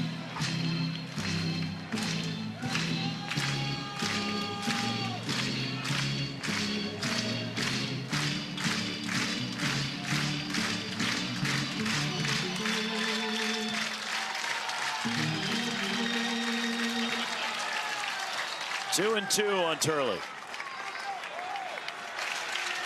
Lozano still frustrated. You could see it. About strike 2, probably. Swing and a miss. Struck him out. Another breaking balls. O'Brien gets the beats. 1, 2, 3 in the 5th. We're through. And a game 3 tomorrow between Georgia and NC State. As Jacob Kmatz drops in a curve for strike 1 to Nick Lopez, who has struck out twice tonight.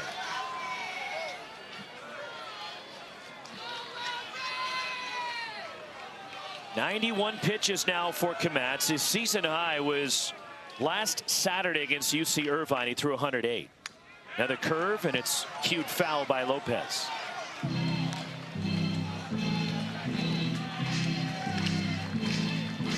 Gotta think this is probably the last inning for Kmatz. He has struck out 8 so far tonight.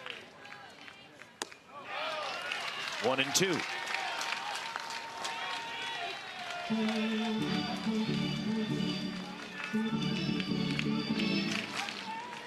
So Nick Lopez played the last couple of years against Oregon State with USC in the Pac-12.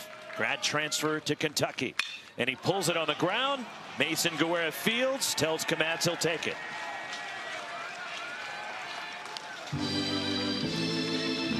And 1 away for Mitchell Daly, who doubled and scored in the 4th. He's 1 for 2 tonight. Yeah, Kmatz has really been on, and with Oregon State not really having the bats over the past couple of nights, you can just tell a little more emphasis on being perfect defensively, right?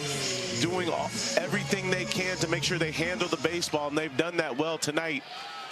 But you leave no room, no margin for error because your offense hasn't gotten going. Their offense has been the base on balls tonight. Strike 1.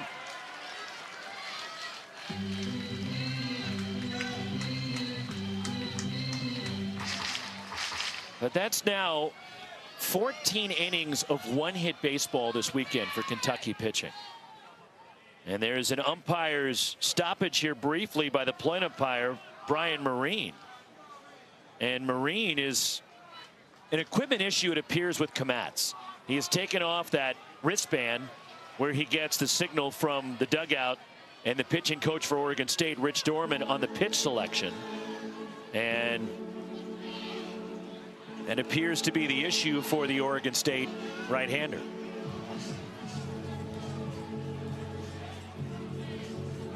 So he took it off, and he's wondering, do I need a new one? Somebody want to give me theirs? And he says, no, it's good. As Trent Carraway, the third baseman, was ready to give up his. Figuring, you know what? He needs it more than I do. The Kmatz. God forbid we have to go back to old school, putting the fingers down. Why would we do that? 1 strike pitch to Daly, who shows bunt.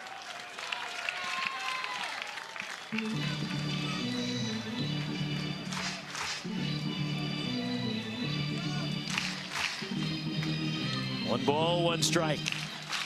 On deck, Ryan Nicholson for Kentucky. And just off the outside, it's 2-1. The lefty Nelson Keljo is up again in the Oregon State bullpen.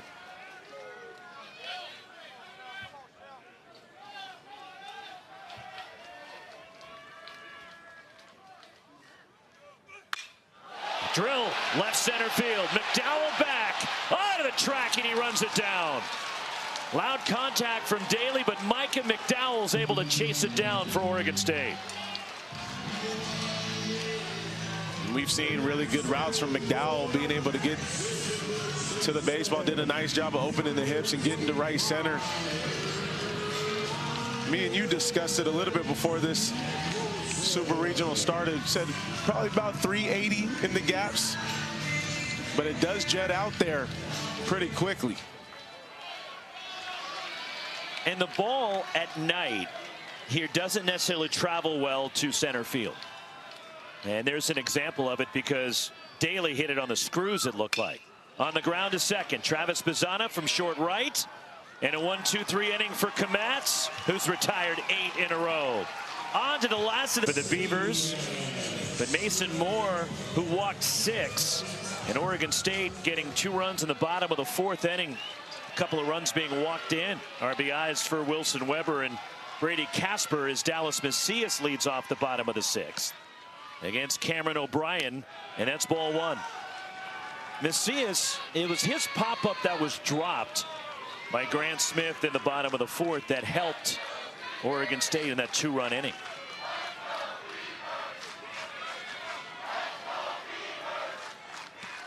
Two 2-0 on Macias.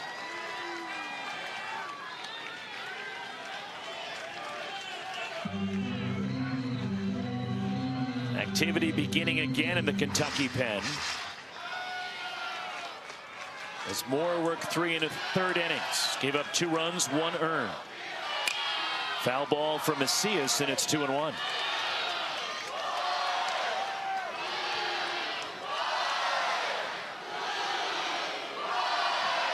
In case you were wondering, as that is Robert Hogan in the bullpen. And again, Oregon State does not have a hit yet tonight. Macias jammed. A roller to first. Ryan Nicholson leads O'Brien for the out. There has never been a combined no-hitter in the NCAA tournament. The only no-hitter in the Super Regional round that has been pitched was by Kumar Rocker for Vandy against Duke in 2019. So 1 away for Elijah Hainline, who's 0 for 2. And he's got the only hit this weekend for Oregon State last night in the 2nd inning.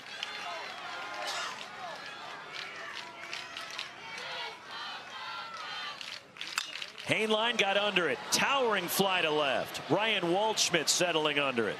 Waiting for it to land. 2 outs.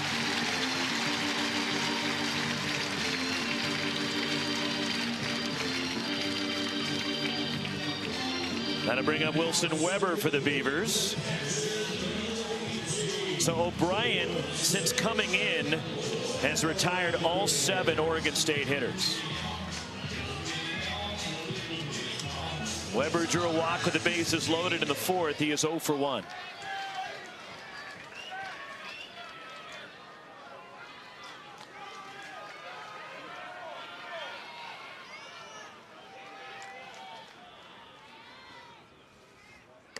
And it's strike 1 to Weber. And when O'Brien pitched last Sunday night against Indiana State, throwing 42 pitches, it was a season most as well as a season high tying 2 1/3 innings pitched. And it's 1-1. Well, you can tell they're just going to lean on him, especially with his ability to throw first pitch strikes. Done great limiting damage most of the season. Hitters only hitting .226 against him. And mixes his pitch as well.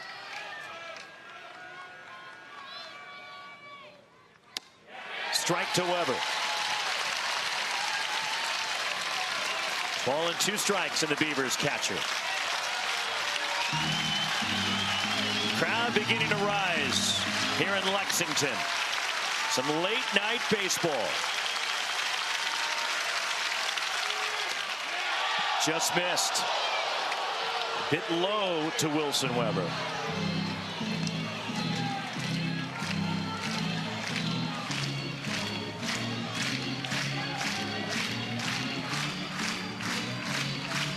Two and two. Cameron O'Brien.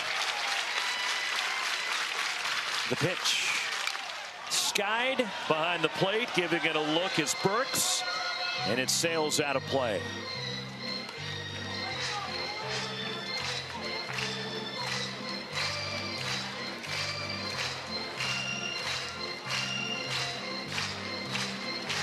Two and two on Wilson Weber. Activity in both bullpens right now. Again, Oregon State has to win to force a game tomorrow. 2 and 2 on Weber.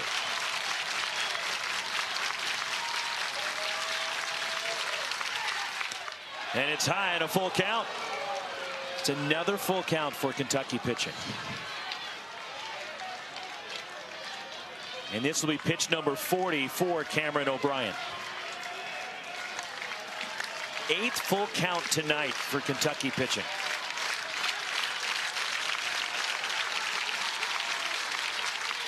Weber fights it off.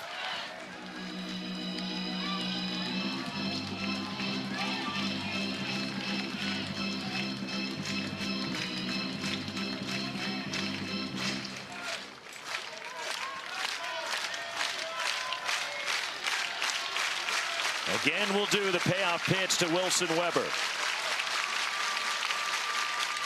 Swing and a miss, struck him out. 5 striking. McCoy, Grant Smith, Jacob Kmatz continues now at 100 pitches.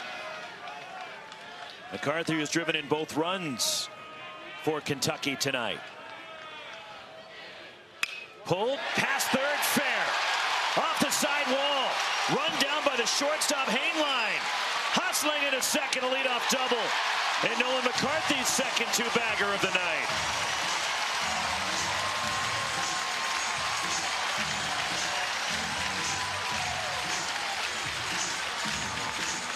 And Kmatz has been great early in the count, but see McCarthy get ahead here and gets a pitch up in the zone, is able to drive something down third base line, and then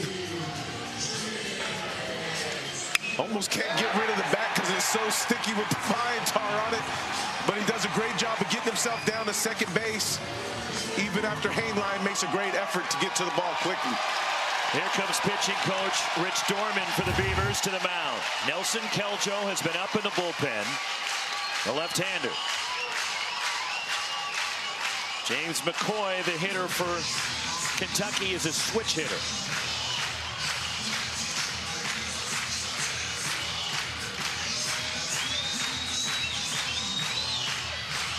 So Mound Conference with Kmatz. I think Kmatz maybe trying to make an argument to stay in this game. You see him kind of getting vocal under the glove. You may see Oregon try to run the play to get him out at third base as well. A throw to second to see if Kentucky will tip their hand. And oftentimes you'll see a real play, especially when you're trying to get the runner out at third. You'll see shortstop break towards third. Third base will break in toward the hitter hard. Same thing with first base, and they'll both try to get him at third on the wheel. Squaring, fastball for ball one. 95 from Keljo. McCoy has just 2 sacrifice bunts this season and 1 coming last night.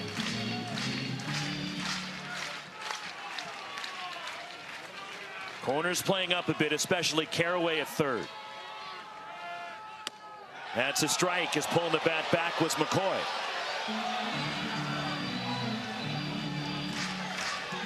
And I'd even like to see Guerrero over there at first base come up even more, almost expecting an opportunity to get the lead runner McCarthy out at third base. You see him, he actually just came in a little bit more now. Popped up the bunt. Keljo, the pitcher, takes it himself, and a big out for the Beavers. So the inability for McCoy to get the bunt down, and there's one away for Grant Smith. And that's executed perfectly from Keljo. When you know a guy is turning the sacrifice getting the bunt out there early. You're trying to go high fastball, get something up in the zone, see if you can get him to pop it up or just miss it altogether. Is it make it harder to get on top of it? It makes it harder to get that barrel on top to deaden it and get it down on the grass. McCarthy at second, one out for the 9-hitter Smith, who's 0 for 2. Popped up, out of play.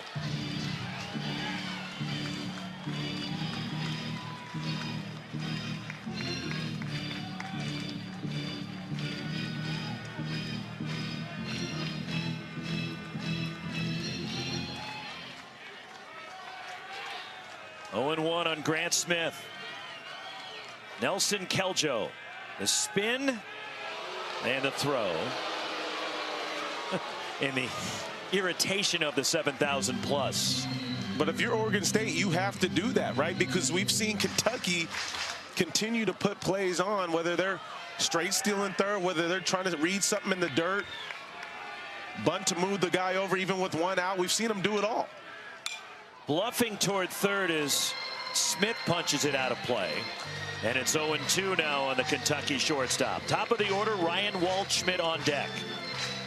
There's McCarthy at second, who runs well. He's had a good night at the plate for Kentucky. 2-2, top 7.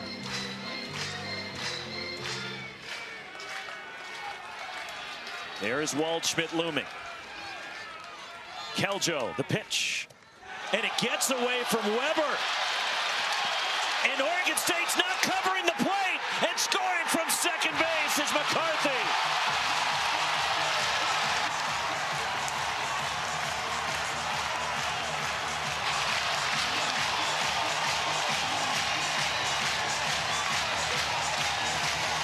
And Roxy, I was actually looking at Keljo the whole time. As soon as we get the ball away from Weber, he's walking to home plate the whole time. There's no urgency to get home. Weber does a great job of being able to get back there, but watch Keljo. He's walking the whole time, doesn't expect the runner to come home until the last second. It's way too late.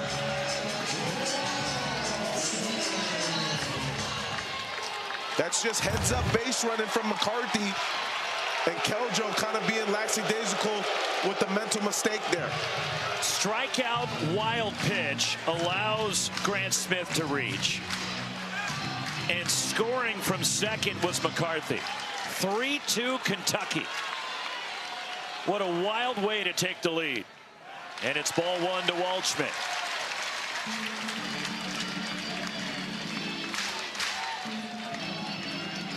Kentucky capitalizing, and another example of their aggressiveness. And Oregon State falling asleep.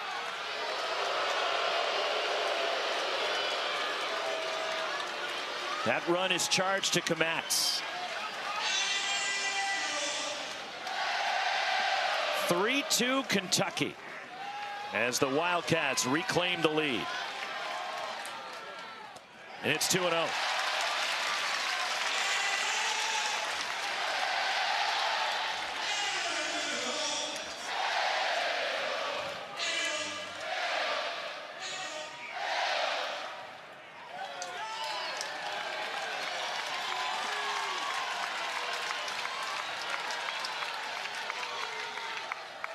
And it's 3-0 on Waldschmidt.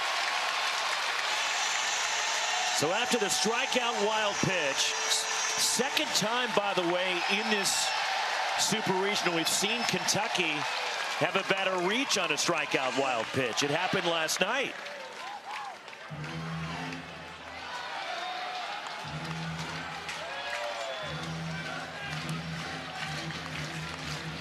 And you don't see that every day. No, this meeting is kind of slow some things down and really trying to flush the last play and get back to throwing strikes. Let the defense work. And that's in there from Keljo. And oddly enough, it was Grant Smith in that 7-run seventh last night that reached on the strikeout wild pitch. So for the second consecutive night, Grant Smith in the 7th inning reaches on a strikeout wild pitch as Waldschmidt took a healthy cut. Well, if you remember too, Keljo had picked over to second base a couple of times, just trying to keep McCarthy close. And and it ends up still being his legs that end up scoring the go-ahead run. Full count on Waldschmidt, who's 0 for 3 tonight. Smith at first, the pitch. And it's hit out towards center. McDowell backtracking. And shy of the track makes the catch. Back to first goes Grant Smith, 2 outs.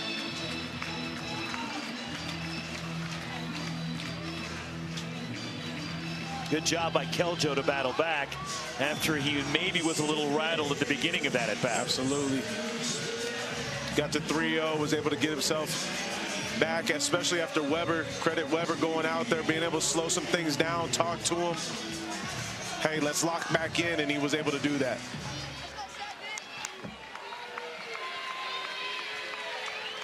Two outs, a runner at first. Emilian Petrie, I should say.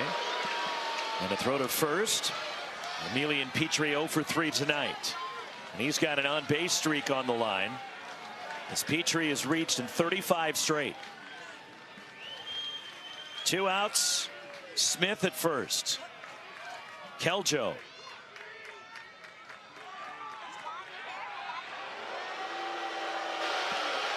Look, I get the crowd gets frustrated, but you can't blame Oregon State and Nelson Keljo for paying so much attention to the guys on base. Absolutely.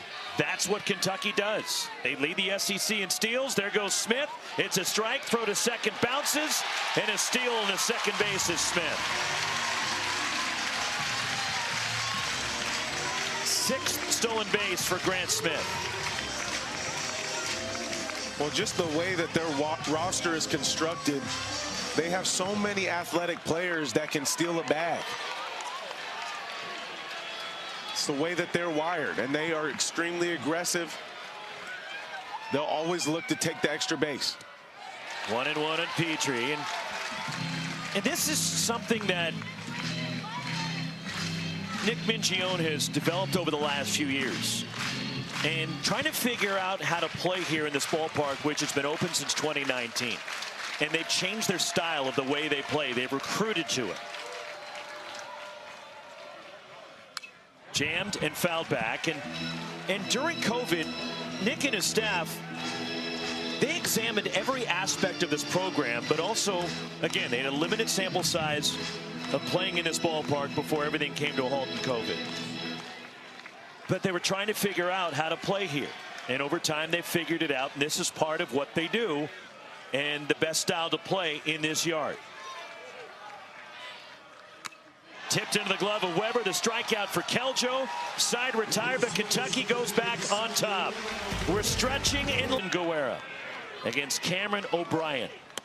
And it's strike one from O'Brien, who already, this is his longest outing of the season. Casper walk with the bases full in the 4th. And it's 1-1. There is activity in the Kentucky bullpen.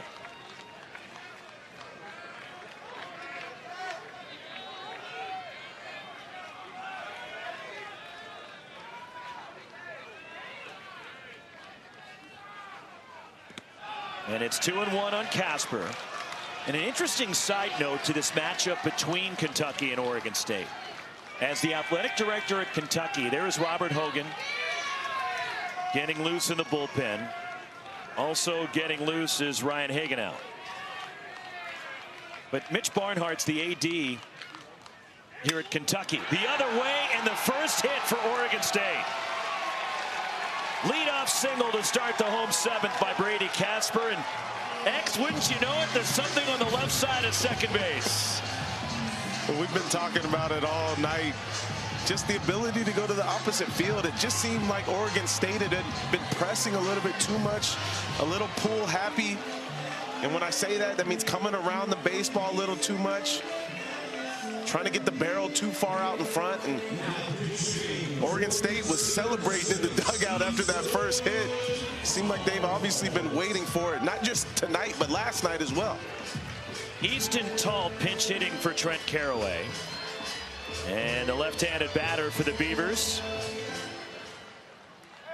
Runner at first to start the bottom of the 7th.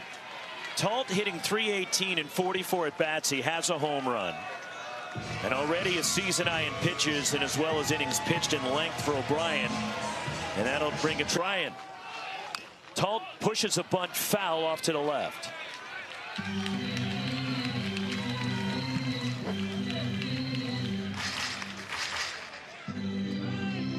So the leadoff single by Brady Casper. And a leadoff base runner for the Beavers, and the first base runner given up by O'Brien, who'd retired 8 straight since coming in. You see Daly pretty far in over at third base, expecting the bunt here. Talt gets it down to the first base side. O'Brien fields, underhands for the out, and Casper goes to second. Does the job on the sacrifice. And moving the runner along, there's one away from Mason Guerra.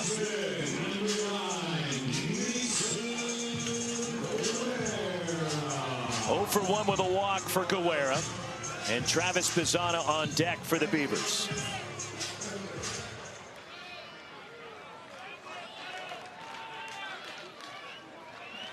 So they're riding O'Brien still. And again, well, not anymore, because this is his longest outing in terms of innings pitched and pitch total this year. And this will be the skipper, Nick Mingione, maker and center, the grad transfer from Western Kentucky. For McCarthy. Runner at second, and it's ball 1 to Mason Guerra from Robert Hogan. That's the only change for the Wildcats behind the pitcher. So interesting that McCarthy's coming out. He's been the offensive hero tonight for Kentucky. And it's 2-0 on Guerra.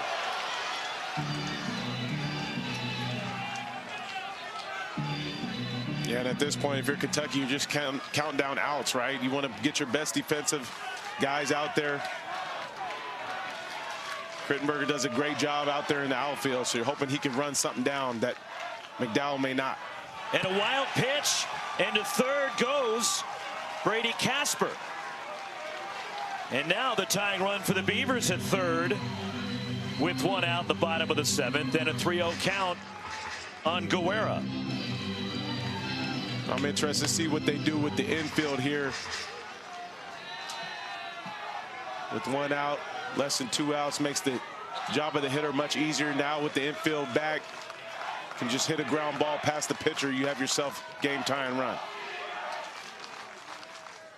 And it's ball 4 to Guerra. And there's runners at the corners for Travis Bazzana with 1 out. That is the 7th walk issued by Kentucky pitching tonight. And the 2nd time Guerra has drawn a base on balls.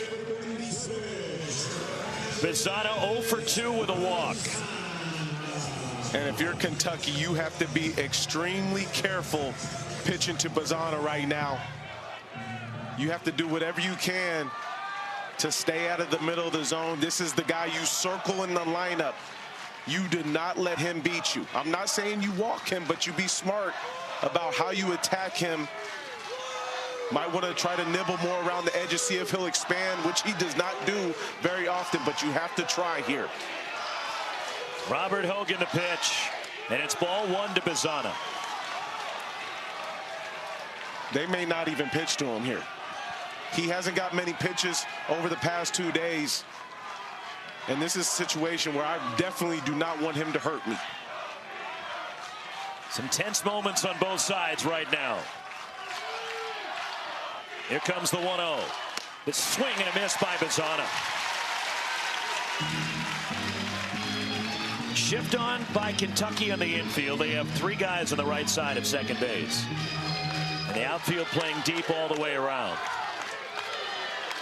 Brady Casper at third, Mason Guerra at first. Tied him up, down and in. And Bazzana frustrated with himself after that swing. Yeah, a little over-aggressive right now, and that's kind of been the theme for Oregon State offensively. He's almost got to think just like Casper did. Go the other way if he gets a pitch, middle. Try to stay inside the ball. Don't think about jumping ship right now.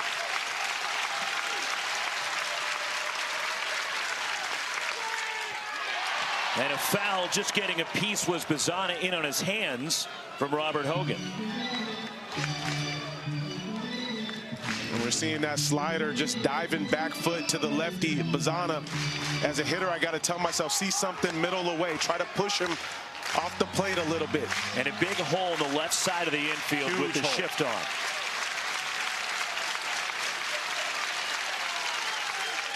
Tied him up, struck him out. Huge punch out for Robert Hogan.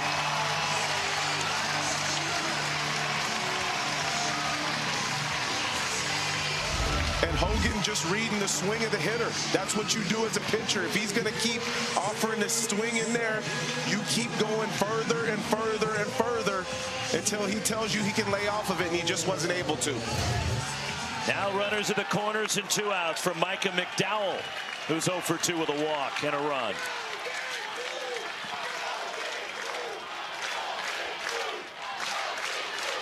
Strike 1 to McDowell. Boy, this slider is really posing problems for the Beavers. Extremely tight slider. It looks like a fastball coming in. And they can't pick it up. Line into center. No, a catch made by Grant Smith. Took a hit away from McDowell and a run from Oregon State. We've reached the 8th inning and a 1-run lead for the Wildcats. Heart of the order for Kentucky. First pitch, fly ball out toward right center.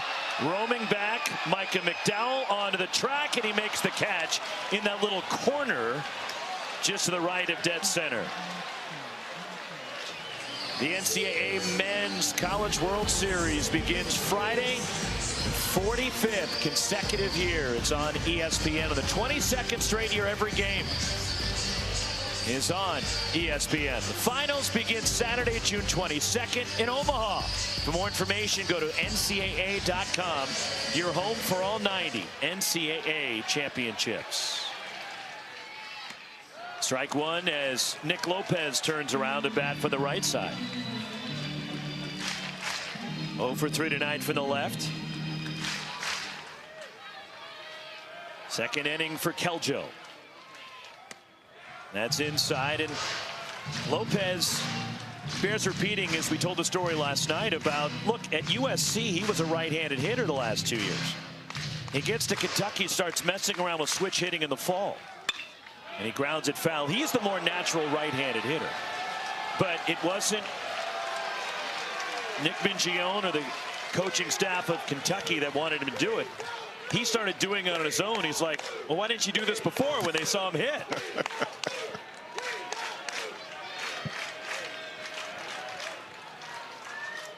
1-2. Just high from Keljo. And typically you'll see it the other way around when a hitter is kind of having more success on one side, stops hitting from the other side. 2-2 from Keljo. Breaking ball, got him, struck him out, 2 gone. You know, talking to some guys who do it, and I know you've had these conversations too about switch hitting, it's really hard to keep both swings at top form. You might be feeling better from one side of the plate, but it's a lot of work to hone in on 2 swings. Absolutely. And a lot of times you think about these guys that are switch hitters are not facing lefties as much most of the time. So sometimes that is one of those sides where you're not seeing as much live pitching. That can change your timing and your sight of seeing the ball as well. Strike 1 to Mitchell Daly, doubled and scored in the 4th, 1 for 3. Keljo, way outside.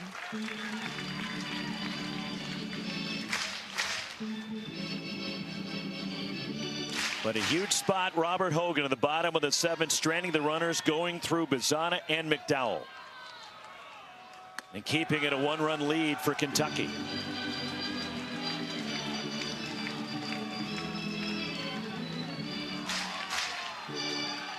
One and 2 on Mitchell Daly.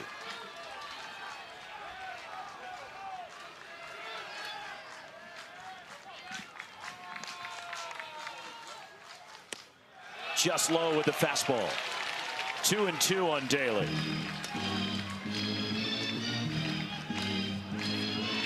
Oregon State will have the heart of the order due in the bottom of the 8th. Drilled to left, going back. Macias over toward the line, makes the catch just shy of the track. Loud contact from Daly. 1, 2, 3, go to 12 as we know it. The league will continue as Oregon State and Washington State will continue to play football under the name Pac-12 next fall. But the league as we know it is significantly changed. Gavin Turley takes a strike. 0-2 to count, heart of the order for the Beavers in the bottom of the 8th. With Cal and Stanford going to the ACC, USC, UCLA, Oregon, Washington going to the Big Ten. Arizona, Arizona State, Utah, and Colorado, which does not have a baseball team, but they're joining the Big 12. That leaves Oregon State and Washington State. Next year, the Beavs will play as an independent in college baseball. And Mitch Canham telling me that we played a very challenging schedule the last number of years, and here this year in 2024, being members of the Pac-12, it's going to be just as tough next year as an independent. Robert Hogan wiggled out of it in the 7th. The 2-2. And it's full now on Gavin Turley. Gavin Turley really hasn't seen a fastball on the middle, inner third at all. It's been heavy dose of sliders to him almost until he can show that he can go to the opposite field with it. Strike 3 call. Catches the low outside corner, and Turley frustrated by the call.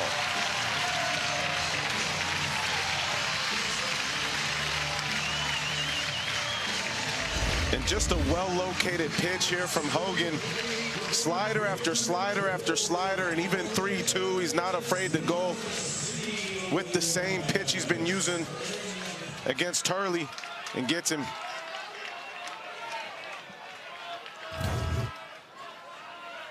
So 1 out for Dallas Macias. Reached on an error in the 4th. He is 0 for 3, and it's ball 1.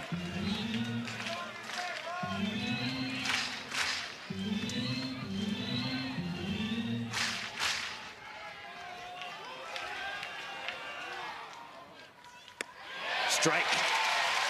1-1 on Macias. Keep in mind, Kentucky is 35-0 this season when leading after 7.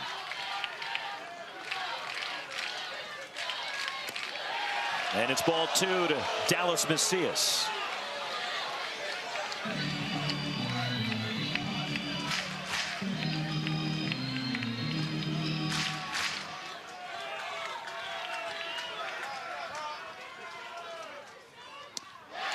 Three and 1. Missed down low.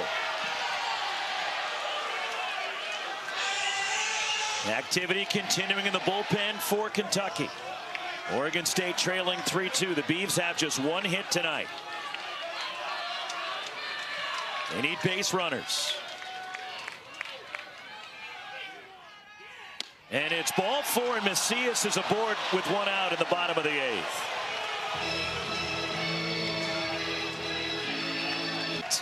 On ESPN2. Elijah Hainline has one of the 2 hits for Oregon State this weekend. And he's 0 for 3 tonight. And at some point, if you're Oregon State, you have to sit on the slider. Mention he goes to that pitch over 60% of the time. Could take a chance, maybe sit back on one. See if you can catch a hanger and drive one. So mound visit for Dan Rowe, but not in the big leagues anymore. There's no 3-batter minimum here. 1 out, Macias at first. 1-0 on Elijah Hainline. Runner goes, swing and a miss, throw to second offline, and just reaching back and keeping his hand on the base, and a steal for Dallas Macias. 9 stolen base for Macias, second on the club to Bazana's 16. Yeah, we get another look here. Macias gets an amazing jump. Really good effort from Burks as he kind of picks the ball and tosses it down a second, but Macias in there pretty easy. The 1-1 from Hogan. Strike call to Hainline.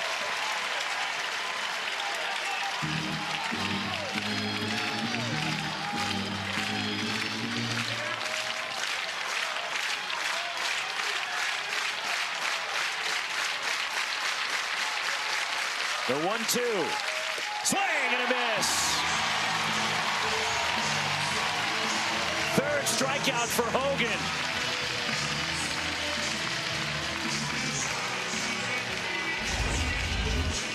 And it's just the filthy slider he continues to expand the zone with.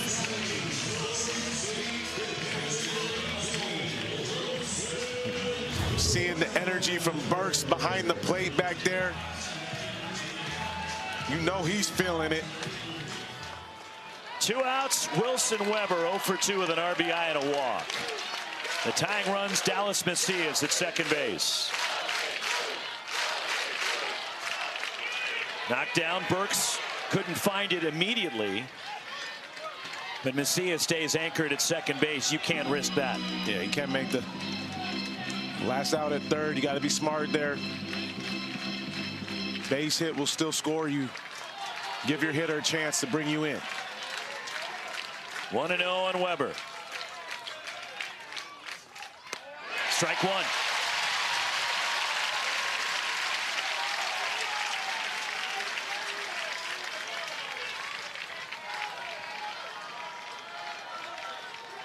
A lot of people standing, the ones that aren't on the edge of their seats at Kentucky Proud Park. 2-1 on Weber. It's a good take right there from Weber. A pitch that is really hard to lay off on. Starts middle. Talked about the late break. If he can lay off of that pitch, he might offer himself a pitch up in the zone or a mistake he can be able to hurt.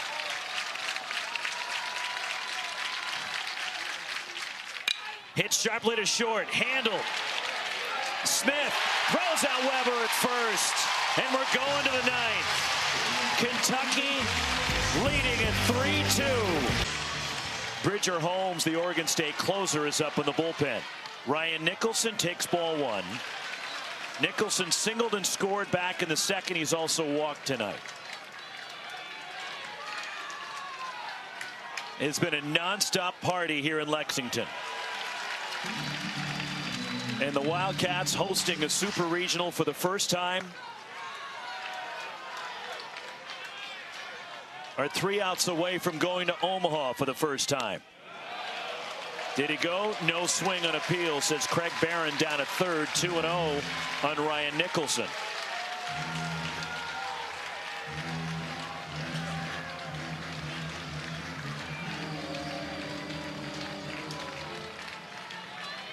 Keljo, the 2-0 pitch.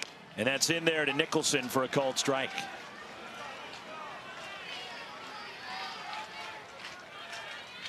Nick Mingione, the SEC Coach of the Year for a second time and the co-champs of the SEC. 44-14, went 22-8 in the conference this year. It's broken down some barriers. There's another big one to go if he can get it. Strike 3 called outside edge, and Nicholson not happy that he's rung up.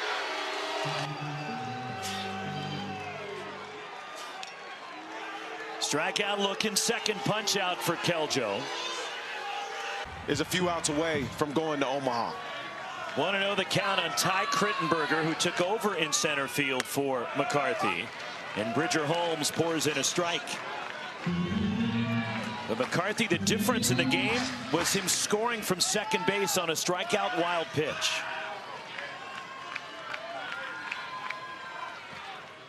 Crittenberger takes way outside from Holmes. 24 at bats, 2 homers for Crittenberger, the grad transfer from Western Kentucky, hitting .250. And there is the info on Bridger Holmes at a 1.97 ERA, 13 saves.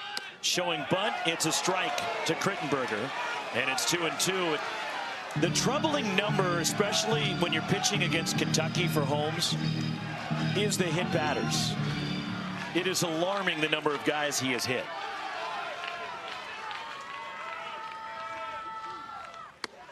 And it's strike three, a front door breaking ball, and nothing is straight from Holmes, and all the action, that pitch that ran over the inside edge. Two gone. Yeah, the slider is just a hard frisbee. He throws it about 73% of the time, along with the fastball. Check this thing out from the sidearm action. That backs up a little bit too.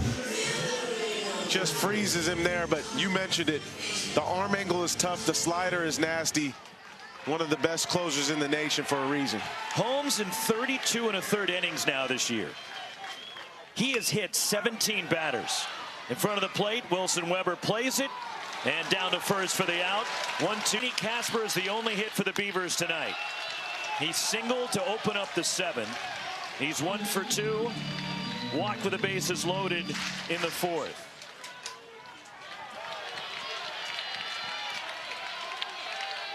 The 1-0 from Hogan, and it's a strike to the outer half to Brady Casper. The last 4 games, the Kentucky bullpen, 11 2/3 innings, 20 strikeouts and 4 walks. They have given up no runs and 3 hits.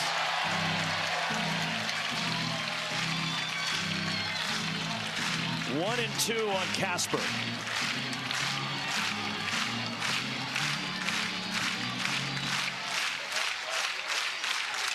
Bouncer, right side. Fielded. Hogan at the bag. Bang, bang, and he's out. Close play as Ryan Nicholson gets it to Robert Hogan at first base. A really nice job. This is what you practice all fall. PFPs, pitcher fielding practice. You see Hogan get over there, make sure he secures the out by getting the foot on the side of the bag. And you're 2 outs away. And Oregon State needs to get a base runner to give Travis Bazzana a chance. First at bat for Jabin Trotsky tonight, and it's a strike from Hogan. Trotsky came in to play third base in the top of the 8th. 289 for Trotsky this year. Pulled sharply, diving stop at third. Mitchell Daly, 2 outs in the 9th. What a play by Daly.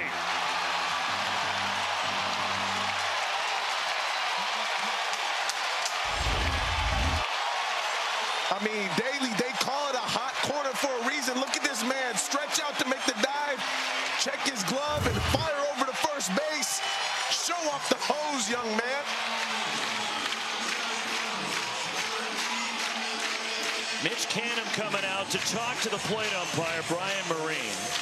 I'm wondering if he maybe wants to challenge that, as he hasn't used one yet, but it appeared to me that Trotsky was out at first base. The umpires will get together. Also maybe to give, knowing he's got those challenges, a breather before Mason Guerra hits. Right. So they're going to the monitor and the replay command center. And the call on the field was out of Jabin Trotsky at first base, and a brilliant play by Mitchell Daly.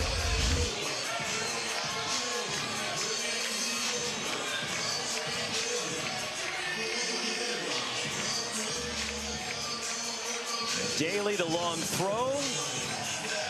I don't see anything that would change it. No.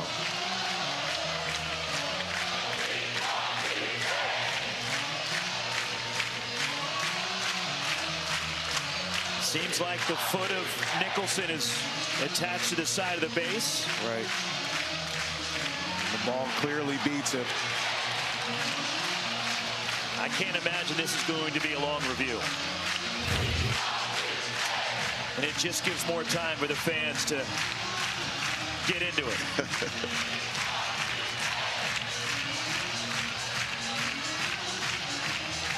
And they've confirmed the call. He's out at first base.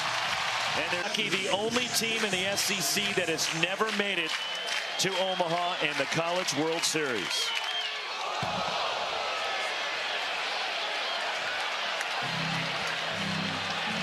Ball one. Somebody a little amped up. Well, Oregon State could have used that "We don't move" slogan right about then. Easier said than done, though. Guerra has walked twice tonight. 2-0. Travis Bizana is on deck for Oregon State.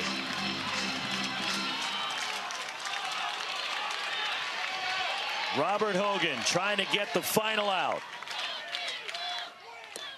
And it's 3-0 on Guerra.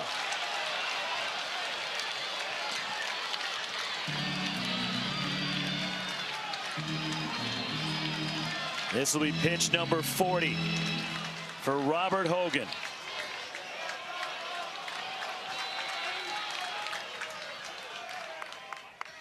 And it's in there. It's 3-1. You might see Guerra take another strike here, too. Oregon State would love to give Bizana a chance. And it's ball 4. And the tying run is on. And here comes Bizana to home plate. See if Oregon State wants to send a runner in for Guerra, who has walked 3 times tonight. And he keeps it going. And now the Pac-12 Player of the Year is coming up. 0 for 3 with a walk. And it looks like we will indeed have a runner for Guerra at first base.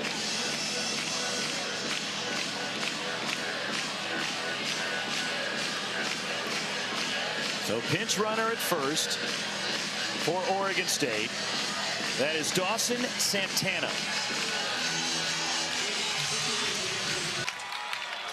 Overshift on for Kentucky defensively on the infield. The outfield is deep all the way around.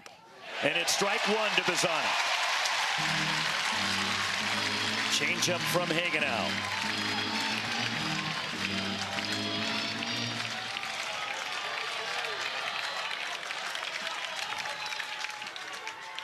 Way outside. And it's interesting, Xavier, because they're not holding Santana at first base. Ryan Nicholson is playing deep behind the bag.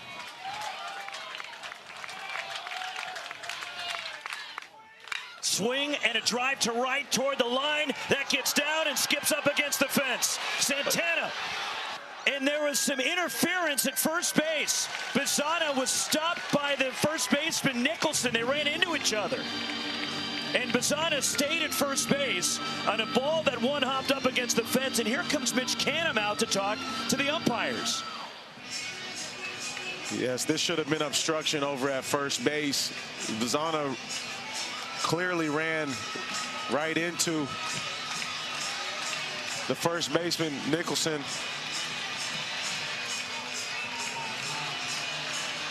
The umpires are now going to get together and discuss this. Santana ends up at third. So the tying run is at third. We'll see what happens with Bizana. And with the obstruction, Xavier, I think you have to put Bizana at second base. He turned on it, lined it into the right field corner. Yeah, that would have been a double for sure. We get another look here.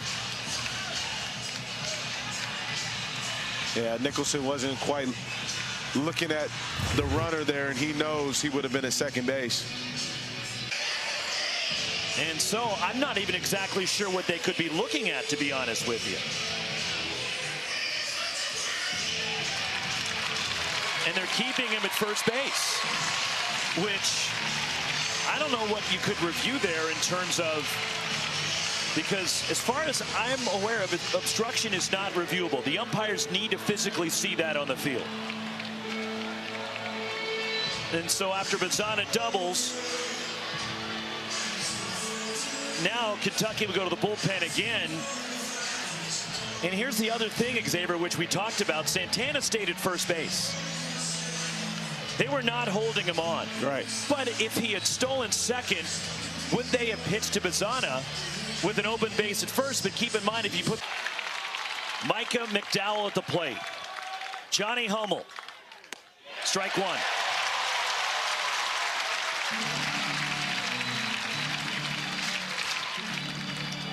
And it's interesting now they're holding Bizana.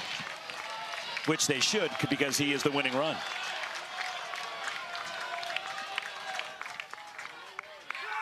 Oh, 0-2 on McDowell. The Beavers are down to their last strike.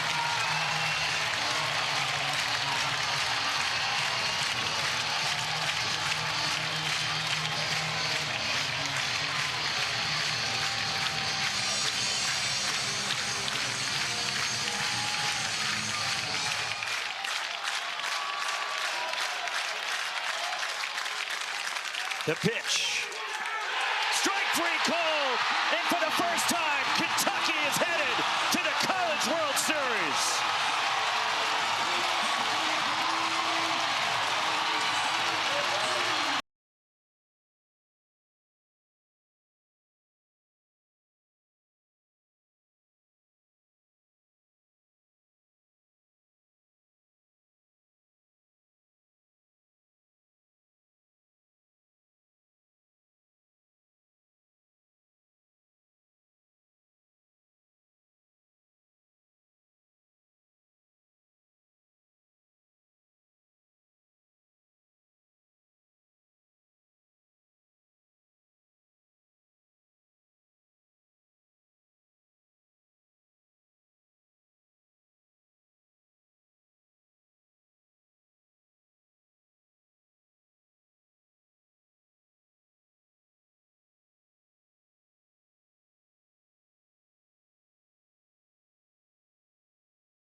but not in the big leagues anymore.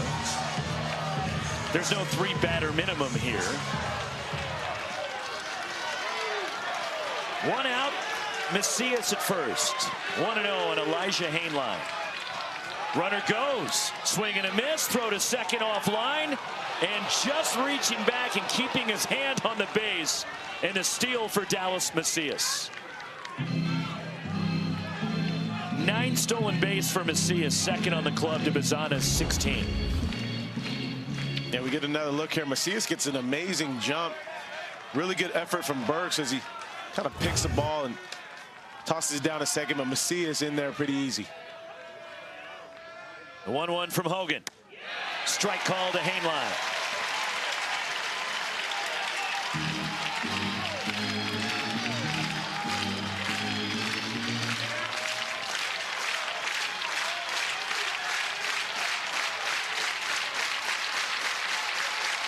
The 1-2.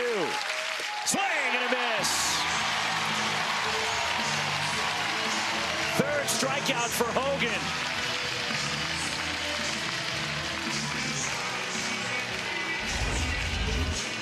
And it's just the filthy slider he continues to expand the zone with.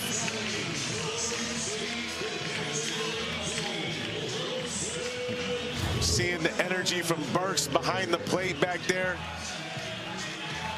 You know he's feeling it. 2 outs, Wilson Weber 0 for 2 with an RBI and a walk. The tying runs Dallas Macias at second base. Knocked down, Burks couldn't find it immediately. But Macias stays anchored at second base. You can't risk that. Yeah, you can't make the last out at third. You got to be smart there. Base hit will still score you. Give your hitter a chance to bring you in. 1-0 on Weber. Strike 1.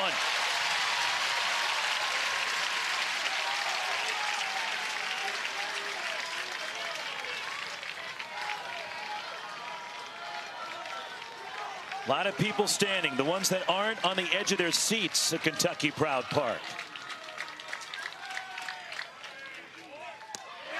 2-1 on Weber. It's a good take right there from Weber. A pitch that is really hard to lay off on. Starts middle. Talked about the late break. If he can lay off of that pitch, he might offer himself a pitch up in the zone or a mistake he can be able to hurt.